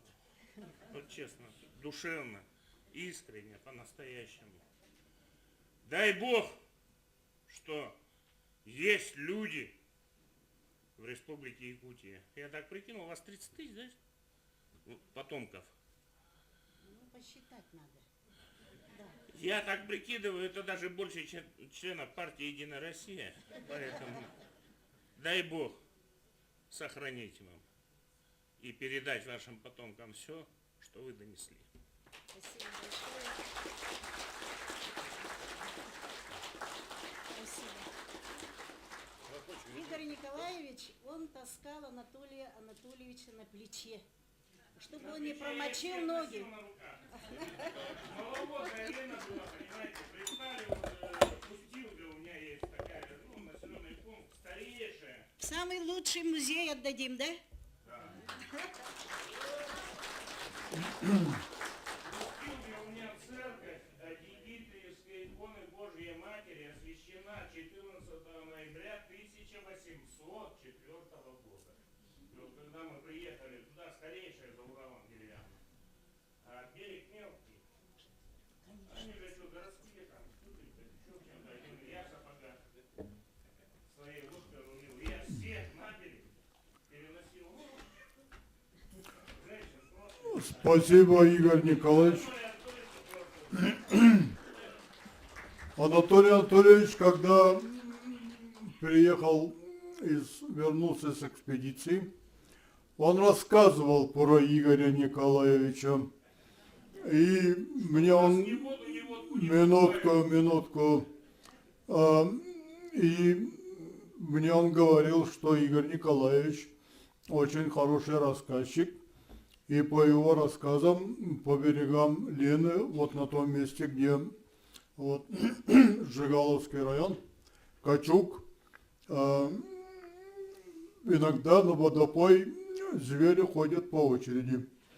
Да, сначала изюбры, потом олени, потом медведи и все остальные по порядку. Вот. И еще он рассказывал, что Игорь Николаевич, когда Анатолий Анатольевич у него спросил, а мы воду для питья взяли с собой, вот когда они плыли по линии, а Игорь Николаевич обиделся и сказал, мы пьем воду из Лены, и вообще мы никакую воду и никакую водку в магазине не покупаем. У нас все свое. И некоторая наша вода имеет 0 градусов, а некоторая вода имеет 40 градусов. Вот. Анатолий Анатольевич очень тепло вспоминал Игоря Николаевича, вот его сопровождение. В книге воспоминаний, вот у него есть большая статья про эту экспедицию, там имеется фотография совместная. Игоря Николаевича с Анатолием Анатольевичем. Но Анатолий Анатольевич рассказывал, что это вообще богатырь, который там нес на плечах, на руках всю эту экспедицию. Но я сегодня увидел, в общем-то, у нас есть ребята покрепче. Вот, да.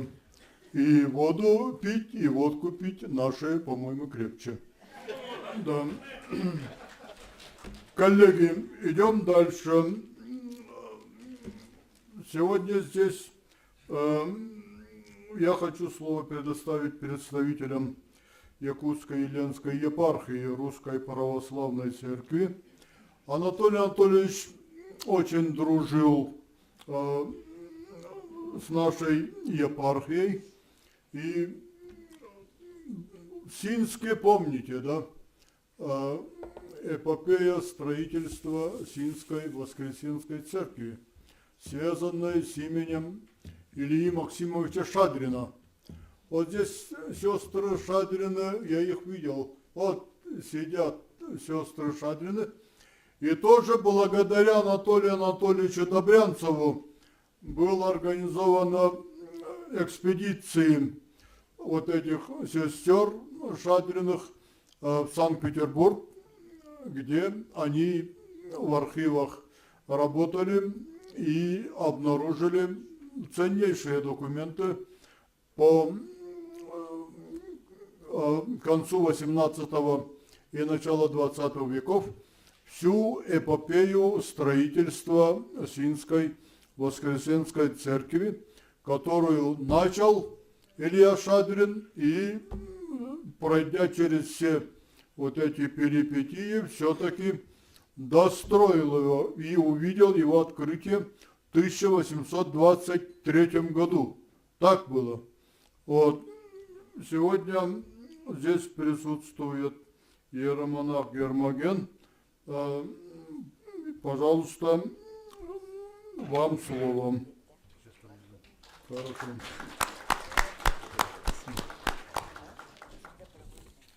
Добрый вечер, достопочтенные участники Высокого Собрания, дорогие братья и сестры. С особой радостью приветствую вас на мероприятиях, посвященных 280-летию Иркутско-Якутского почтового тракта и памяти замечательного человека Анатолия Анатольевича Добрянцева. Предки Анатолия Анатольевича имели самое непосредственное отношение к этой важнейшей для нашей страны транспортной артерии. И в память о них он внес колоссальный вклад в сохранение культуры тех, кто столетиями обеспечивал работу тракта. Ближайшие помощники и родные Анатолия Анатольевича продолжили его труд. Их предки представляли собой профессиональную или сословную группу, но кроме того, они стали основателями нового, малочисленного, но самобытного народа, потомки государевых ямщиков. Примечательно, что этот субэтнос определяет себя по религиозной принадлежности. Потомки государевых ямщиков исповедуют православие, являются своего рода хранителями веры на нашей территории вдоль Лены. И мы благодарим их. Мы благодарим вас, собравшихся здесь потомков ямщиков, за ваш подвиг, за ваш труд, за вашу память о предках, за вашу верность православию. Вы не просто хранители культурного наследия, вы носители самого духа ваших предков. С особым удовольствием хочу отметить, что увлекательные страницы истории нашего Отечества связаны с трудами людей, обслуживших Иркутско-Якутский почтовый тракт. Важны не только для их потомков, но и для руководства регионов, где он пролегал. В этом зале присутствуют представители властей Якутии и Иркутской области, что явно свидетельствует о том, что история потомков государственных ямщиков продолжается при самом внимательном участии государства. Мне радостно, что якутская епархия не остается в стороне от настоящего бытия, продолжающейся непрерывно раскрывающейся истории. Недавно был снят фильм «Потомки государевых ямщиков». Он уже был представлен в Москве и получил самые высокие оценки как специалистов, так и непосредственно носителей ямщицкой культуры. Желаю всем вам открыть новые страницы истории нашего Отечества. Хочется вновь обратиться и к самим потомкам ямщиков. Желаю вам от всего сердца не только продолжать дело сохранения вашего прошлого, но и укреплять настоящее и развивать будущее. Призываю благословение Божие на всех участников нынешних памятных мероприятий. Роман, архиепископ Якутский и Ленский.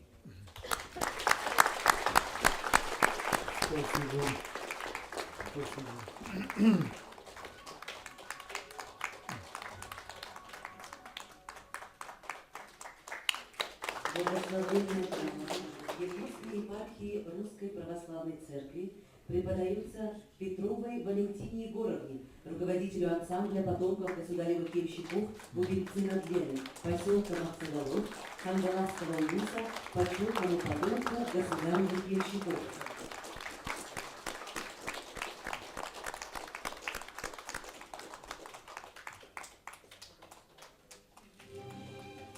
Благословенная грамота Якутской епархии Русской Православной Церкви преподается Макаровой Галине Степановне, заведующей муниципальной библиотеки музея истории село Игай Хангаласского улуса, почетному потомку государевых ямщиков.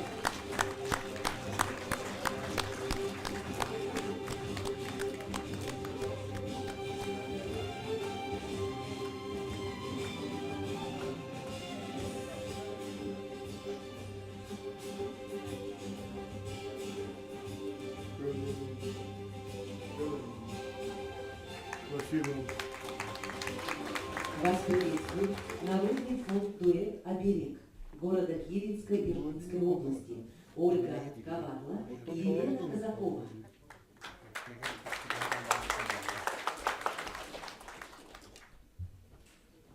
Thank you.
Спасибо большое нашим гостям.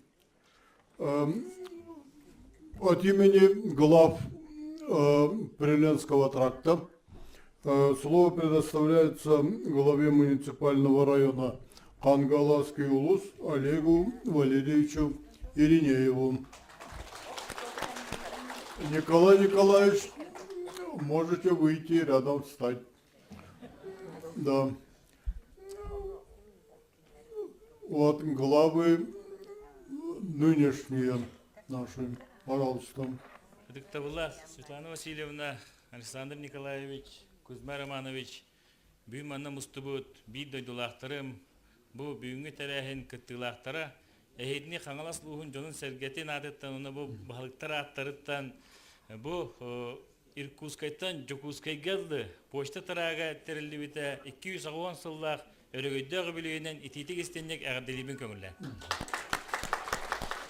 Добрый день, уважаемые участники мероприятия, посвященного 280-летию Иркутско-Якутского почтового тракта. От имени администрации Хангаласского улуса и глав муниципальных районов Республики Саха-Якутия и от себя лично поздравляю вас с этим замечательным праздником.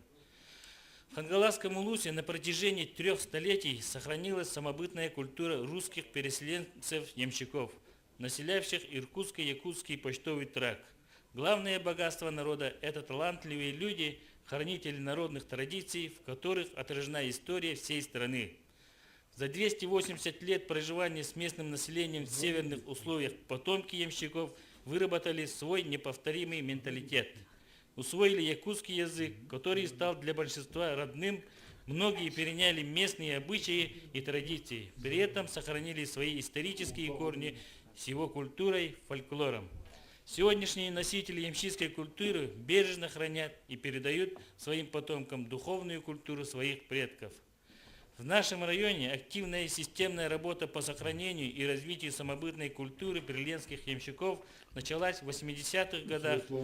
Огромный личный вклад в это дело внесли энтузиасты отличной культуры Якутии Антонина Ильинична Калыткина, Степан Ильич Макаров, Елена Егоровна Филиппова, Виталий Остапьевич Кузьмин, Галина Николаевна Киселева, Евдокия Николаевна Федорова, Роман Ильич Филиппов, Анатолий Дмитриевич Соколов и семья Александр Александрович Филиппов и Галина Степановна Макарова и многие-многие другие. Новый виток развития культуры государевых ямщиков начался в начале 2000-х годов, где огромную роль и свой личный вклад внес Анатолий Анатольевич Добрянцев, будучи избранным главой Хангаласского улуса. Это были непростые годы. Улус, как и вся республика, налаживала работу всех отраслей экономики. В эти годы было важно вдохнуть новые течения и направления в социально-экономическую жизнь улуса. Анатолий Анатольевич, обладая глубокими знаниями и традициями, начал с новой силой возрождать ямщикскую культуру. Те, кто работал рядом с ним в те годы, вспоминают, что он душой и сердцем болел за непростую жизнь отдаленных южных сел, откуда он сам родом. Под его руководством в Улусе сделано многое для развития промышленности, строительства, сельского хозяйства, благоустройства населенных пунктов. Он уделял большое внимание развитию образования, культуры, спорта, вовлечению подростков и молодежи в занятия физкультурой и спортом. С 2001 года традиционным стало проведение в Хангаласском улусе республиканского фестиваля «Играй гармонь, живи частушка». Фестиваль несет большую миссию по возрождению, сохранению, развитию культуры, фольклора ямщиков и появлению новых творческих коллективов, новых исполнителей, приобщению нового поколения потомков ямщиков к истокам культуры своих предков. С этого года фестивалю заслуженно присвоено имя Анатолия Анатольевича Добрянцева. В этот день от имени общественности Хангаласского улуса хотелось бы отметить деятельность друга, соратника Анатолия Анатольевича, первого заместителя председателя Госсобрания Иль-Тюмен Жиркова Александра Николаевича. Александр Николаевич, даже несмотря на то, что сам не является потомком государевых ямщиков, проводит большую работу в этом направлении и продолжает славные традиции, заложенные Анатолием Анатольевичем. Спасибо вам за это. уважаемый Александр Николаевич. Давайте поблагодарим Александра Николаевича. Без его помощи мы здесь, в этом зале, не проводили это мероприятие. Поэтому огромная благодарность, Александр Николаевич. Также выражаю глубокую признательность председателю общественной организации «Потомки государевых ямщиков» Ирине Егоровне Стрекаловской. Вы проводите колоссальную работу по популяризации культуры государевых ямщиков. Спасибо всем за внимание. Николай Николаевич, пожалуйста. Так, уважаемые участники сегодняшнего торжественного мероприятия, для меня вот высокая честь присутствовать здесь. В память мне посчастливилось в жизни общаться и работать с Анатолием Анатольевичем Добрянцевым, поэтому я вот недавно вот буквально прибыл с зоны специальной военной операции, поддерживал наших ребят, земляков. Там тоже много ребят, в том числе и потомков ямщиков государевых, которые с честью несут свой священный долг по защите Родины, верной памяти наших генералов Леонида Ивановича Котельникову, первому генералу из Якутии Припузову. Они верны своему долгу и присяге выполняют свою непростую работу. Поэтому тоже я от имени вот Алепинского района, населения, вот тех ребят, которые там тоже, вот всех присутствующих поздравляю с этим торжественным мероприятием, юбилейным мероприятием 280 лет Иркутско-Якутскому тракту. Также, вот, пользуясь случаем, хочу вот у нас вот экспедиция, когда вот проводилась, по итогам круглого стола в нашем районе мы издали вот эти книги. И, пользуясь случаем, хочу вот передать эти книги супруге Светлана Васильевна. Нашему дорогому гостю.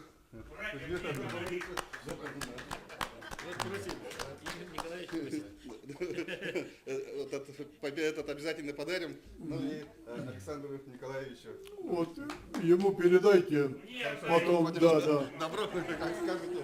Он без этого обратно не уедет. Да. Спасибо большое. Весомый вклад в дело возрождения и сохранения исторического, культурного и духовного наследия прилепских ямщиков и в связи с 280-летием со дня открытия регулярного сообщения по Иркутско-Якутскому почтовому тракту почетной грамотой главы муниципального района Хангаласский улус награждается Ефремова Октябрина Егоровна, отличник культуры Республики Саха-Якутия, потомок прилепских ямщиков, участник народного ансамбля речника села Сминск Хангаласского улуса.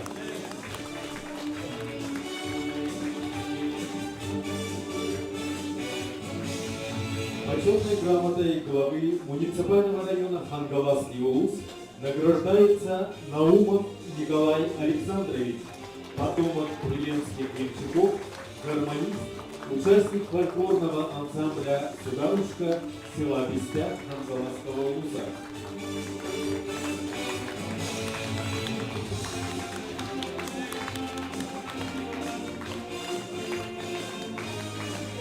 Почетной грамотой главы муниципального района Хангаласский улус награждается Полторыхина Олеся Вячеславовна, председатель городского совета депутатов городского поселения город Покровск 5-го созыва, участник народного коллектива «Ямщицкий перезвон» города Покровск Хангаласского улуса.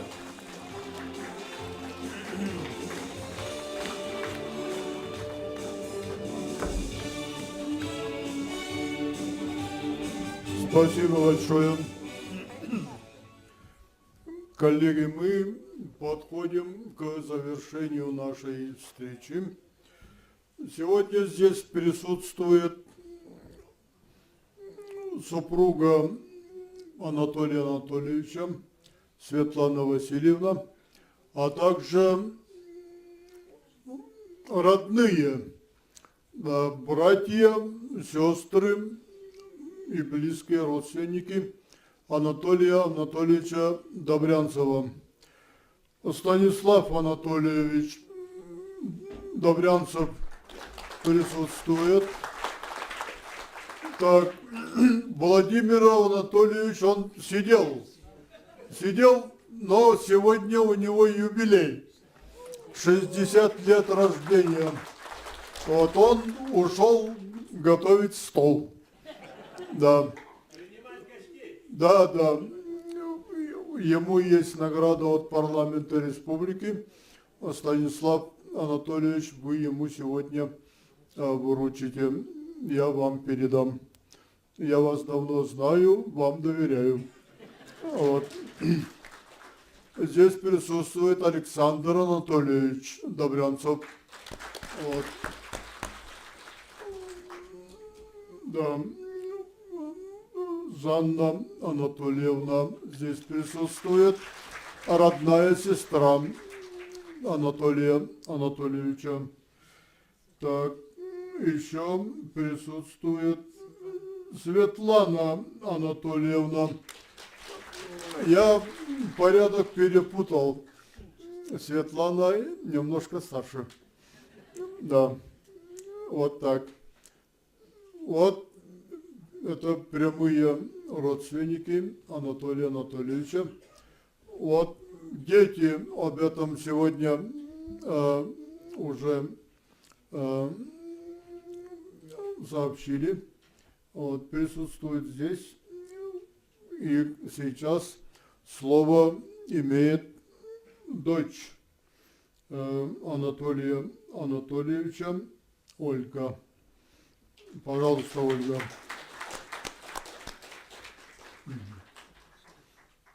Не волнуйся. Спасибо. Все свои. Приветствую. Мой отец Анатолий Анатольевич с 2002 года упорно шел к своей мечте воссоздании истории этого тракта. Сколько себя помню, постоянно работал над своими идеями, как воплотить их в жизнь. Он первым из потомков задался целью описать эту историю, жизнь и быт наших предков в этом суровом краю. Всегда вел записи от руки, считал, что такой текст более живой, с душою. Мой отец собирал свой богатый материал в архивах, библиотеках, по рассказам пожилых людей и по собственным воспоминаниям из детства. Он был настолько увлечен своей идеей, что сумел эту любовь передать в массы, своим детям, своим внукам. Анатолий Анатольевич был всесторонне развитым человеком и за что бы ни брался, вкладывался полностью и всюду проявлял себя успешно и плодотворно. Я бы даже сказала блестяще. Для меня он был лучшим всегда и везде, и это было самое лучшее, что было в моей жизни. Поэтому терять настолько уникального, замечательного, исключительно удивительного человека было для меня слишком невыносимо.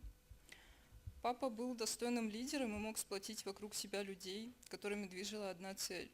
Но все же самой главной вехой в его жизни стал период работы в Государственном собрании. В свой последний день жизни он достаточно много говорил о том, как ему нравилось быть частью этого аппарата, совместными усилиями со своими дорогими коллегами работать на благо правительства нашей республики. Пользуясь случаем, хочу сердечно поблагодарить всех собравшихся в этот знаменательный день, до которого так хотел дожить мой отец. Благодарю Совет потомков государевых ямщиков за то, что достойно продвигаете и расширяете дело отца. Он положил свое здоровье на алтарь. Благодарю Кузьму Романовича Алдарова за его большой вклад в развитие общего движения и поддержку в экспедиции. Особенно хочу поблагодарить руководство Государственного собрания Илтумен и лично Александра Николаевича Жиркова, который приложил немало усилий. Вы приложили немало усилий для издания, публикации этой книги и для того, чтобы достойно провести этот межрегиональный форум. Спасибо вам также за то, что в тяжелые для папы времена всегда поддерживали его и помогали в лечении, были рядом с нами в тяжелые дни. Благодаря вам мы получили возможность увидеть папу в его последние дни, оказать ему поддержку и, как оказалось, попрощаться с ним, хоть я совсем не хотела принимать эту реальность и убеждала его, что мы справимся с этим, как справлялись раньше. Хочу сказать, что мой папа до последнего боролся с болезнью. Он очень хотел жить. И теперь память о нем жива благодаря вам. Спасибо.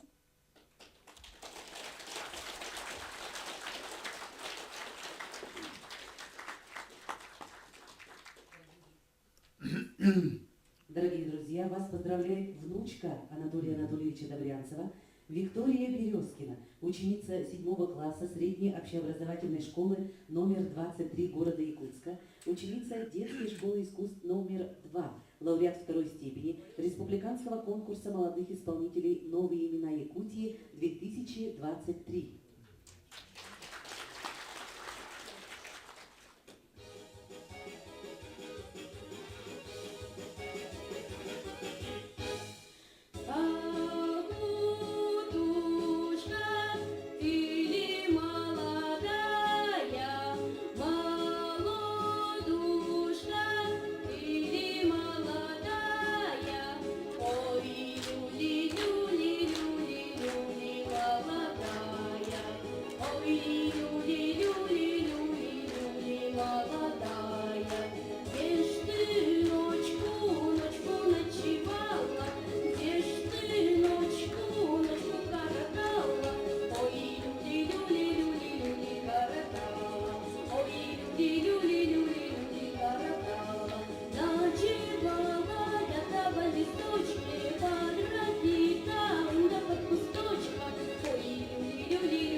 Ну что ж, Ирина Егоровна Стрекаловская, заслуженный работник культуры нашей республики. Вот, пожалуйста. Спасибо. Всех участников второго межрегионального форума, все потомки ямщиков вместе, разрешите поблагодарить за вашу поддержку ямщицкого движения, за продолжение дела нашего дорогого лидера Анатолия Анатольевича Добрянцева, за сохранение памяти о нем. Благодаря Анатолию Анатольевичу мы, потомки ямщиков, смогли раскрыться как уникальный этнос с уникальной культурой, говорящий на якутском языке, но сохраняющий свою историческую культуру, русскую культуру, привезенную из разных губерний России. Мы говорим, что мы потомки государевых ямщиков. Күн судар жамсыктарын сыжаннара ден билген наха үчүгө яттакпыт. Баханайдар сахалярдар болбатакпыт. Күн судар жамсыктарын сыжаннарабыт. Мы разговариваем на русско-якутском диалекте. Например, говорим «кушай дыбыт», «отдыхай дыбыт», «купайся лыбыт», «окошканнан посмотри лыбыт». Но якутский язык считаем своим родным языком. За 20 лет нашей деятельности мы смогли рассказать и показать о себе не только в Якутии, а нас знают в других регионах нашей России. Мы посетили 17 улусов нашей республики с моим ансамблем «Ямские бубенцы». Девочки, встаньте, пожалуйста. И среди нас легендарная тетя Таня, Филиппова Татьяна Митрофановна, которой через месяц исполняется 96 лет. В улусах нас называют Добрянцев Кыргыттара. Девушки Добрянцева, и мы очень радуемся этому. Благодаря нашей активности, любви к своей малой родине, сохранение памяти своих предков объявлено 5-летием ямщицкой культуры. Это Это наша с вами общая победа. То, что сделал Анатолий Анатольевич, вот влилось в 5-летие ямщицкой культуры. Для общественной организации нашей, для всего ямщицкого братства последние 1,5 года были непростыми. Мы потеряли своего лидера, за которым были как за каменной стеной. Но нас поддержали друзья Анатолия Анатольевича, его большая семья, потомки ямщиков, живущие на бывших почтовых станциях. Нас поддержал глава Республики Саха-Якутия, правительство Республики Саха-Якутия, Министерство по внешним связям и делам народов Республики Саха-Якутия и наш родной дом, Дом дружбы народов имени Алексея Елисеевича Кулаковского. Неоценима помощь и поддержка Государственного собрания Ильтумен, друзей, коллег нашего дорогого Анатолия Анатольевича. Нас поддерживают наши друзья из Иркутской области, которых мы вдохновили экспедицией по следам государевых ямщиков с посещением всех 120 почтовых станций Иркутско-Якутского почтового тракта. Низкий вам всем поклон от всего ямщицкого братства. Вот это на видео наша последняя экспедиция 2023 года, этнокультурная экспедиция по следам государевых ямщиков по маршруту Якутск, Иркутск, Анга, Жигалово, Верхоленск, Качук, Баяндай, Хомутово, Иркутск. Экспедиция получилась не только этнокультурной, но и духовно-просветительской. Мы побывали в духовно-просветительском центре имени Иннокентия Вениаминова. Это уникальное заведение, современное, новое. Я хочу, чтобы мы все побывали там, в деревне Анга Качукского района или Жигаловского. Качукского района. Я поздравляю всех 280-летием со дня становления Иркутско-Якутского почтового тракта. Думаю, что каждый потомок ямщиков будет искать свои корни, будет дальше продолжать дело Анатолия Анатольевича Добрянцева. Завтра мы приглашаем вас 2 декабря на выставку «Родословные ямщицких семей». Это мы впервые проводим у нас в Доме дружбы народов. Посмотрим, как делают свои родословные ямщицкие семьи. Будем учиться, и в течение 5 лет у нас родословных, я думаю, будет очень много. И завтра состоится 6-й межрегиональный фестиваль «Лети, звон бубенцов». Спасибо. За поддержку деятельности ямщицкого движения в Республике Саха-Якутия юбилейной медалью 280 лет становления Иркутско-Якутского почтового тракта награждается Жирков Александр Николаевич, первый заместитель председателя Государственного собрания Ильтумен Республики Саха-Якутия.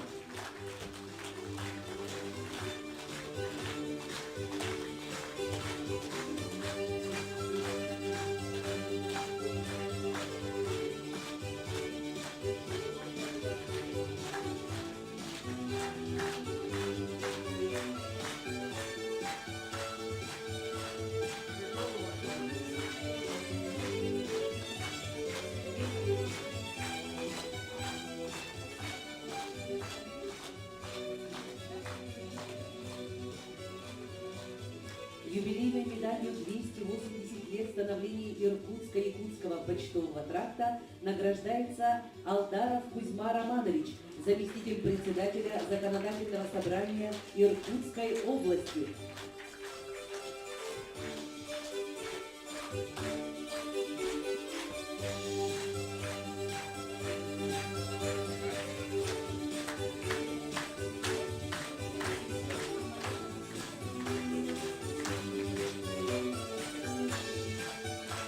Юбилейной медалью награждается Федоровский Игорь Николаевич, мэр Жигаловского района Иркутской области.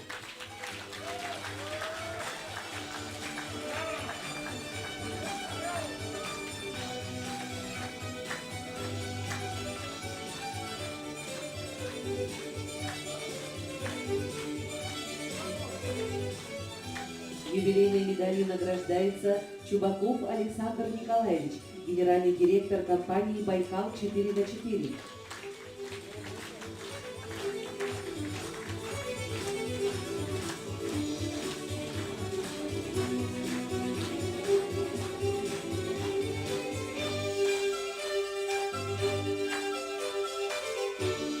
Юбилейной медалью награждается народный депутат Республики Саха-Якутия Мамедов Алиш Завитаглы.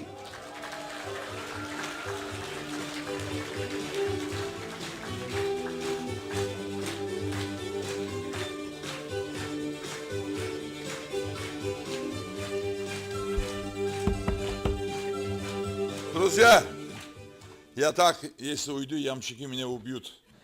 Я ямщик нового формата. 45 лет я ямщик. 2 слова, пожалуйста. И я думаю, после такой колоритной личности не говорить, весь Кавказ заплачет. На самом деле 280 лет. На этом тракте есть Алёкбинский район, гипсовый рудник, Великая вода Ленская. Есть наша глина известняк. Через 220 лет, после того, как ямщики открывали этот магистрал, построили Якутский цементный завод именно на тракте. Назвали его, естественно, цементным заводом. И я 45 лет тружусь в этом заводе, 35 лет его директор. Я очень дорожу этой землей, поскольку она меня приняла, она меня 4 раза депутатом избирает и доверяет меня с моим акцентом, с моим там...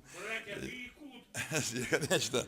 Да, поэтому хотел 2 слова сказать, что надо всегда делать, я реальный человек, реальное производство командую, поэтому то, что мы с вами делаем, мало. И эти ямщики, вы, создатели этого края, участники этого края, совместно великим нашим древним якутским народом, вы должны жить лучше. Поэтому я стараюсь всегда делать в всех деревнях, вы знаете, всех вот этих трактов, которые я работаю депутатом, летний водопровод, Чкалове, Тумуле. В этом году в Тулджире должен был Булгуфтах открыли, в будущем году Улаханане. Много денег государство выкладывает. В этом году Якутцемент, в этих деревнях разные проекты мы выделили 35 миллионов рублей. Немалые деньги.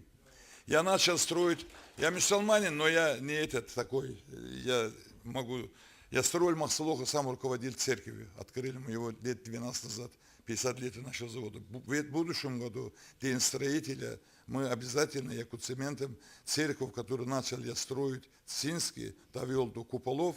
Ну, меня чуть-чуть обидели, я что-то стал обидеть свои. Когда-то в роли депутата, директора обижаться нельзя. В этом году, через День строителя, где-то мы в середине августа эту церковь достойно откроем. Это я говорю в этом зале, это не пустые слова. Конечно, это будет согласовано епархией, я с Рабаном разговаривал.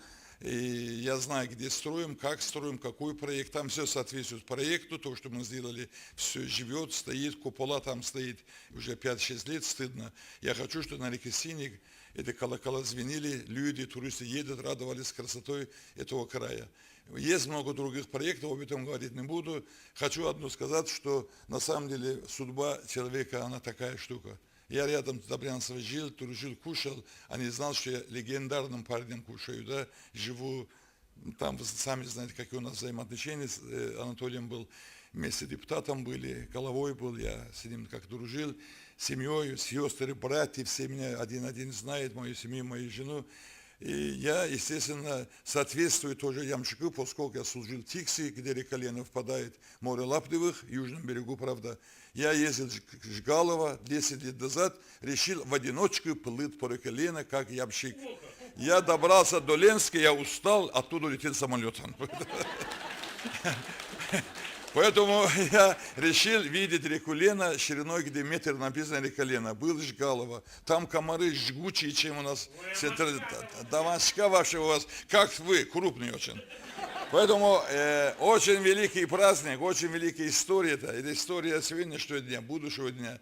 Анатолий Анатольевич великий человек, что он сделал, и вот эти книги, некоторые относятся так, вот так, усмешкой, да, а то, что он помнил людей, фамилии, имен, и он возвращает. Я когда вижу любой якутской деревне, как он называется, дерево семьи, да, это гордит, смотришь, даже в моей поколении я не могу найти 150 лет дальше. Нету бюття. Все, брат, сват ищем, нет. В каком районе, где история везде запохоронена. А вы, ямщики, молодцы, сохранили эту фамилию Соколова, Филиппова, все, Колокова. Сейчас половина этих людей у меня заводы великие специалисты. Главный механик Исицкий, главный Макшедер Актемский, главный бухгалтер. Сегодня все специалисты, которые завода работают, все ямщики. Колоков, начальник гаража, новый Колоков. Я говорю, Колокова на работу не принимай, через 3 дня заявление от другого Колокова. Они, ямщики такие. Желаю вам всем здоровья, удачи. Я буду соответствовать вашим голосам 96%. За вас! Юбилейной медалью 280 лет становления Иркутско-Якутского почтового тракта награждается Бянкина Раиса Ефимовна, участница народного коллектива «Ямщицкий перезвон».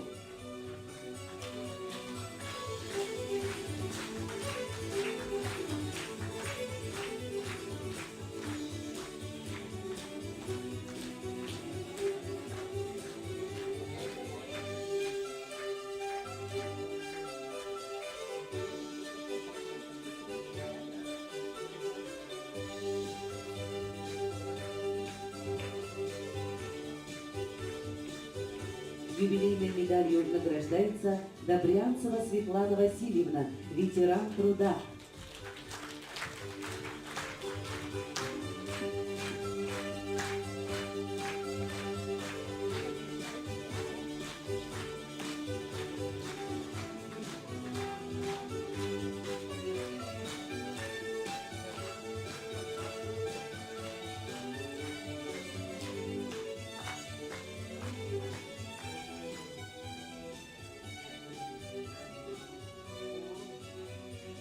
Заключительное слово предоставляется первому заместителю председателя Государственного собрания Илтумен Республики Саха-Якутия Александру Николаевичу Жиркову.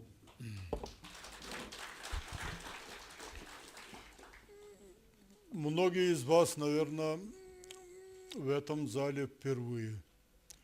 Бастака галячла баргата. Вот руки поднимите, пожалуйста. Вот, видите как? Вот. Я думаю, что это ваш не последний визит в этот зал.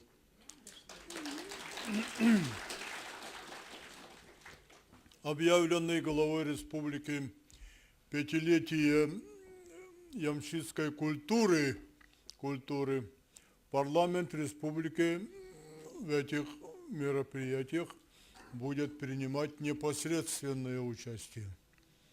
Вот. Мы тоже избрались недавно на 5 лет. Вот 5-летие ямщицкой культуры, я думаю, что совпадение не случайное. Не случайное. Да. Анатолий Анатольевич с 13 по 18 год работал первым заместителем председателя парламента нашей республики 5-го созыва. Вот за этим столом, как раз вот на месте, где сидит сейчас Светлана Васильевна, это было его место. В течение 5 лет. Мы с ним сидели бок о бок, и в лице Анатолия Анатольевича я обрел большого друга. Вот.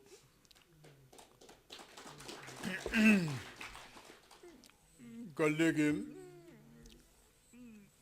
друзья, через Анатолия Анатольевича я познакомился вот с ямщицкой культурой более близко,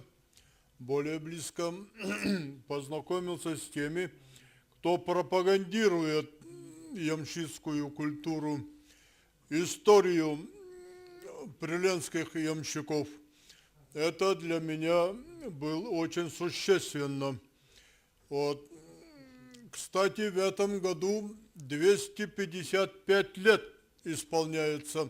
Тоже памятная, хорошая дата, когда глава Хангаласского улуса Софрон Сыранов встретился с Екатериной II Екатериной II, будучи депутатом комиссии по новому соборному уложению, и поставил вопрос о том, чтобы на Ленский Ямщикский тракт направили русских пашенных крестьян. 255 лет прошло. В этом году исполняется. И именно это повеление Екатерины II спустя несколько лет привело к тому, что Ленский тракт начали заселять ваши предки. Ваши предки. Вот. Они 822 года стали государевыми ямщиками. Это особая категория крестьян. Это свободные крестьяне с правом формировать свои общины, прикрепленные к земле. Вот. И это имя государевых ямщиков Анатолий Анатольевич произносил с особой гордостью. С особой гордостью. И всегда подчеркивал, мы потомки государевых ямщиков. Так же было, Василий Алексеевич. Особой гордостью он эти слова произносил. И ямщикское движение он поднял на уровень всей Российской Федерации. Ямщикская гоньба, она началась еще в XIII веке, со времен монгол. Но вот на Лену оно пришло в XVIII веке. Вот. Те потомки ленских крестьян по Иркутскому и Якутскому тракту, у Анатолия Анатольевича было желание вообще поднять всех вот этих, все земли, откуда пришли на Ленскую землю предки приленских ямщиков. Поднять все. Он, в Ярославле же он был. Начал вот это движение по всей Российской Федерации. И если бы судьба ему дала больше времени и возможностей, он бы это сделал. Он бы это сделал. Он бы поднял ямщикское движение по всей Российской Федерации. Он начал эту работу. Начал эту работу. И сейчас нужен человек такой же энергии, вот такого же духа, чтобы продолжить это дело, да, из среды от потомков государевых ямщиков. Это первое пожелание. Второе, вот по Синской церкви сегодня вот его друг Абиш Забитоглы, ваш депутат, сказал очень веские, хорошие слова. Это была мечта Анатолия Анатольевича. Мечта была. Вот. Илья Шадрин, вот, который заложил вот эту церковь, он же выбил его у императора Павла I. У императора Павла I. Ради этого дела специально ездил в Санкт-Петербург. Санкт-Петербург в 1800 году. Вернее, 1799 году. Да. И добился от указа Павла I о том, что в Синске на земле якутского князя он написал, Ильи Шадрина построить церковь. Вот так. Добился этого. И эта церковь имеет свою историю. Я об этом специально, вот в русской епархии, специально прочитал лекцию в свое время вот, по истории этой Синской церкви. И Анатолий Анатольевич действительно, это была его мечта. Мы специально туда с ним ездили. Это память будет не только о первых крещенных от якутах, которые сами стали продвигать православное христианство в Якутии. А эта память будет и об усилиях нашего Анатолия Анатольевича Добрянцева. 23 года строилась эта церковь. Ради того, что построить эту церковь, было внесено, синодом было внесено изменение. Вот после того, как случались в конце 18 века вот пожары, деревянные церкви горели, было принято Павлом I решение запретить строительство этих деревянных церквей. Но Илья Шадрин настоял на том, что там, где я хочу построить церковь, кирпичей нет. Камня тоже, давайте, говорит, построим все-таки деревянную церковь. И они обошли каким-то путем решение, вот это указ Павла I. Это вообще очень интересная история. Вот. Абиш Забидович, вы сегодня дали очень хорошее начало завершения этой церкви. Там есть некоторые вот сложности по этой реконструкции, по вопросам реконструкции. Вот эти вопросы нужно обговорить и действительно эту церковь достроить.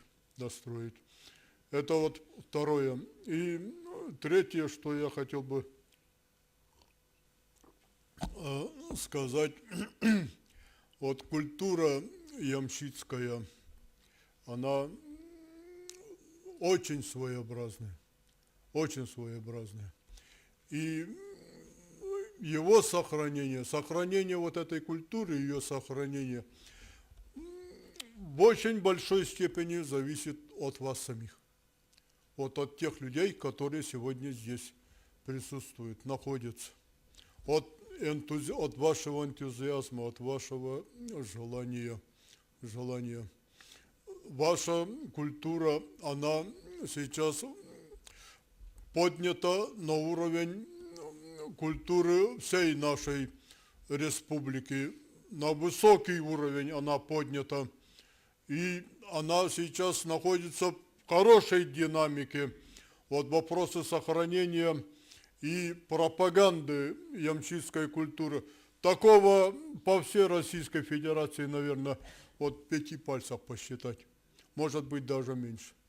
Вот на такой уровень вы подняли свою культуру. И впервые в Российской Федерации принят указ главы республики о 5-летии ямщицкой культуры. Я думаю, что за этим последуют и другие области и субъекты Российской Федерации.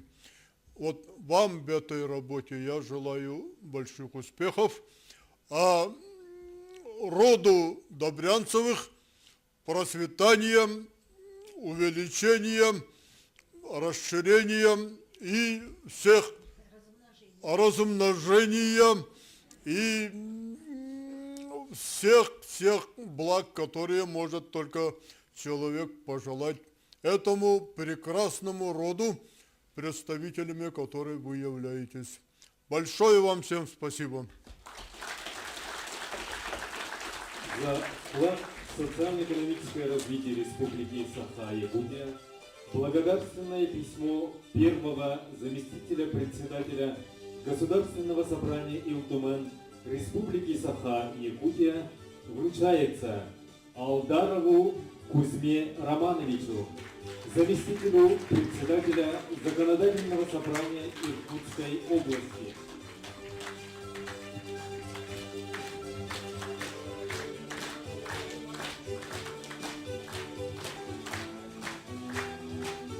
Кулагину Василию Алексеевичу, первому заместителю председателя Совета общественной организации Республики Саха-Якутия, потомки государевых ямщиков, хранителю семейного музея ямщиков, заслуженному работнику Народного хозяйства Республики Саха-Якутия, почетному потомку государевых ямщиков, Соколову Анатолию Дмитриевичу, члену Совета Общественной организации Республики Саха-Якутия, потомки государевых ямщиков, ветераны строительного комплекса Республики Саха-Якутия, почетному строителю Российской Федерации, автору книги «По следам государевых ямщиков», почетному потомку государевых ямщиков.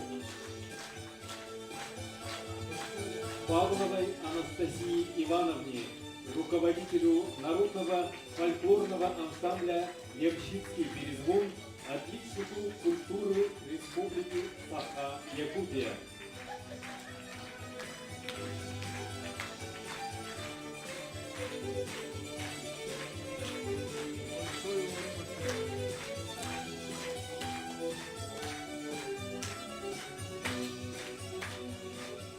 Добрянцеву Владимиру Анатольевичу, члену Общественной организации Республики Саха-Якутия, потомки государевых ямщиков, водителю легкового автомобиля Талаганского управления технологического транспорта ПАО «Сургутнефтегаз».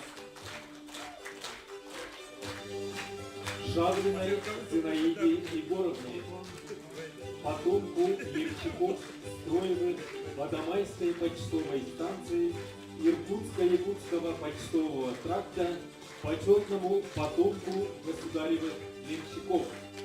Первый заместитель председателя Государственного собрания Илтуман Республики Саха-Якутия Александр Жирков.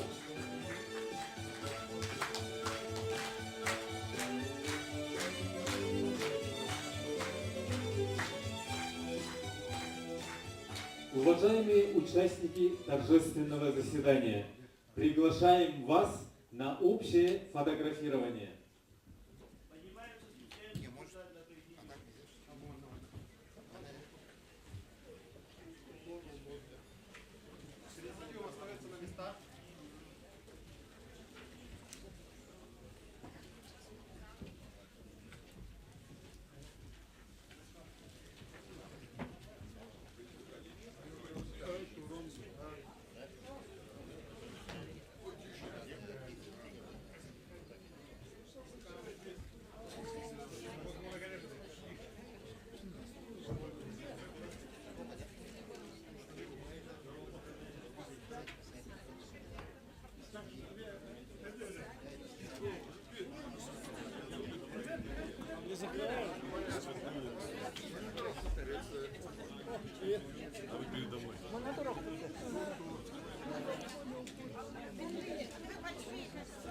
Не загораживай.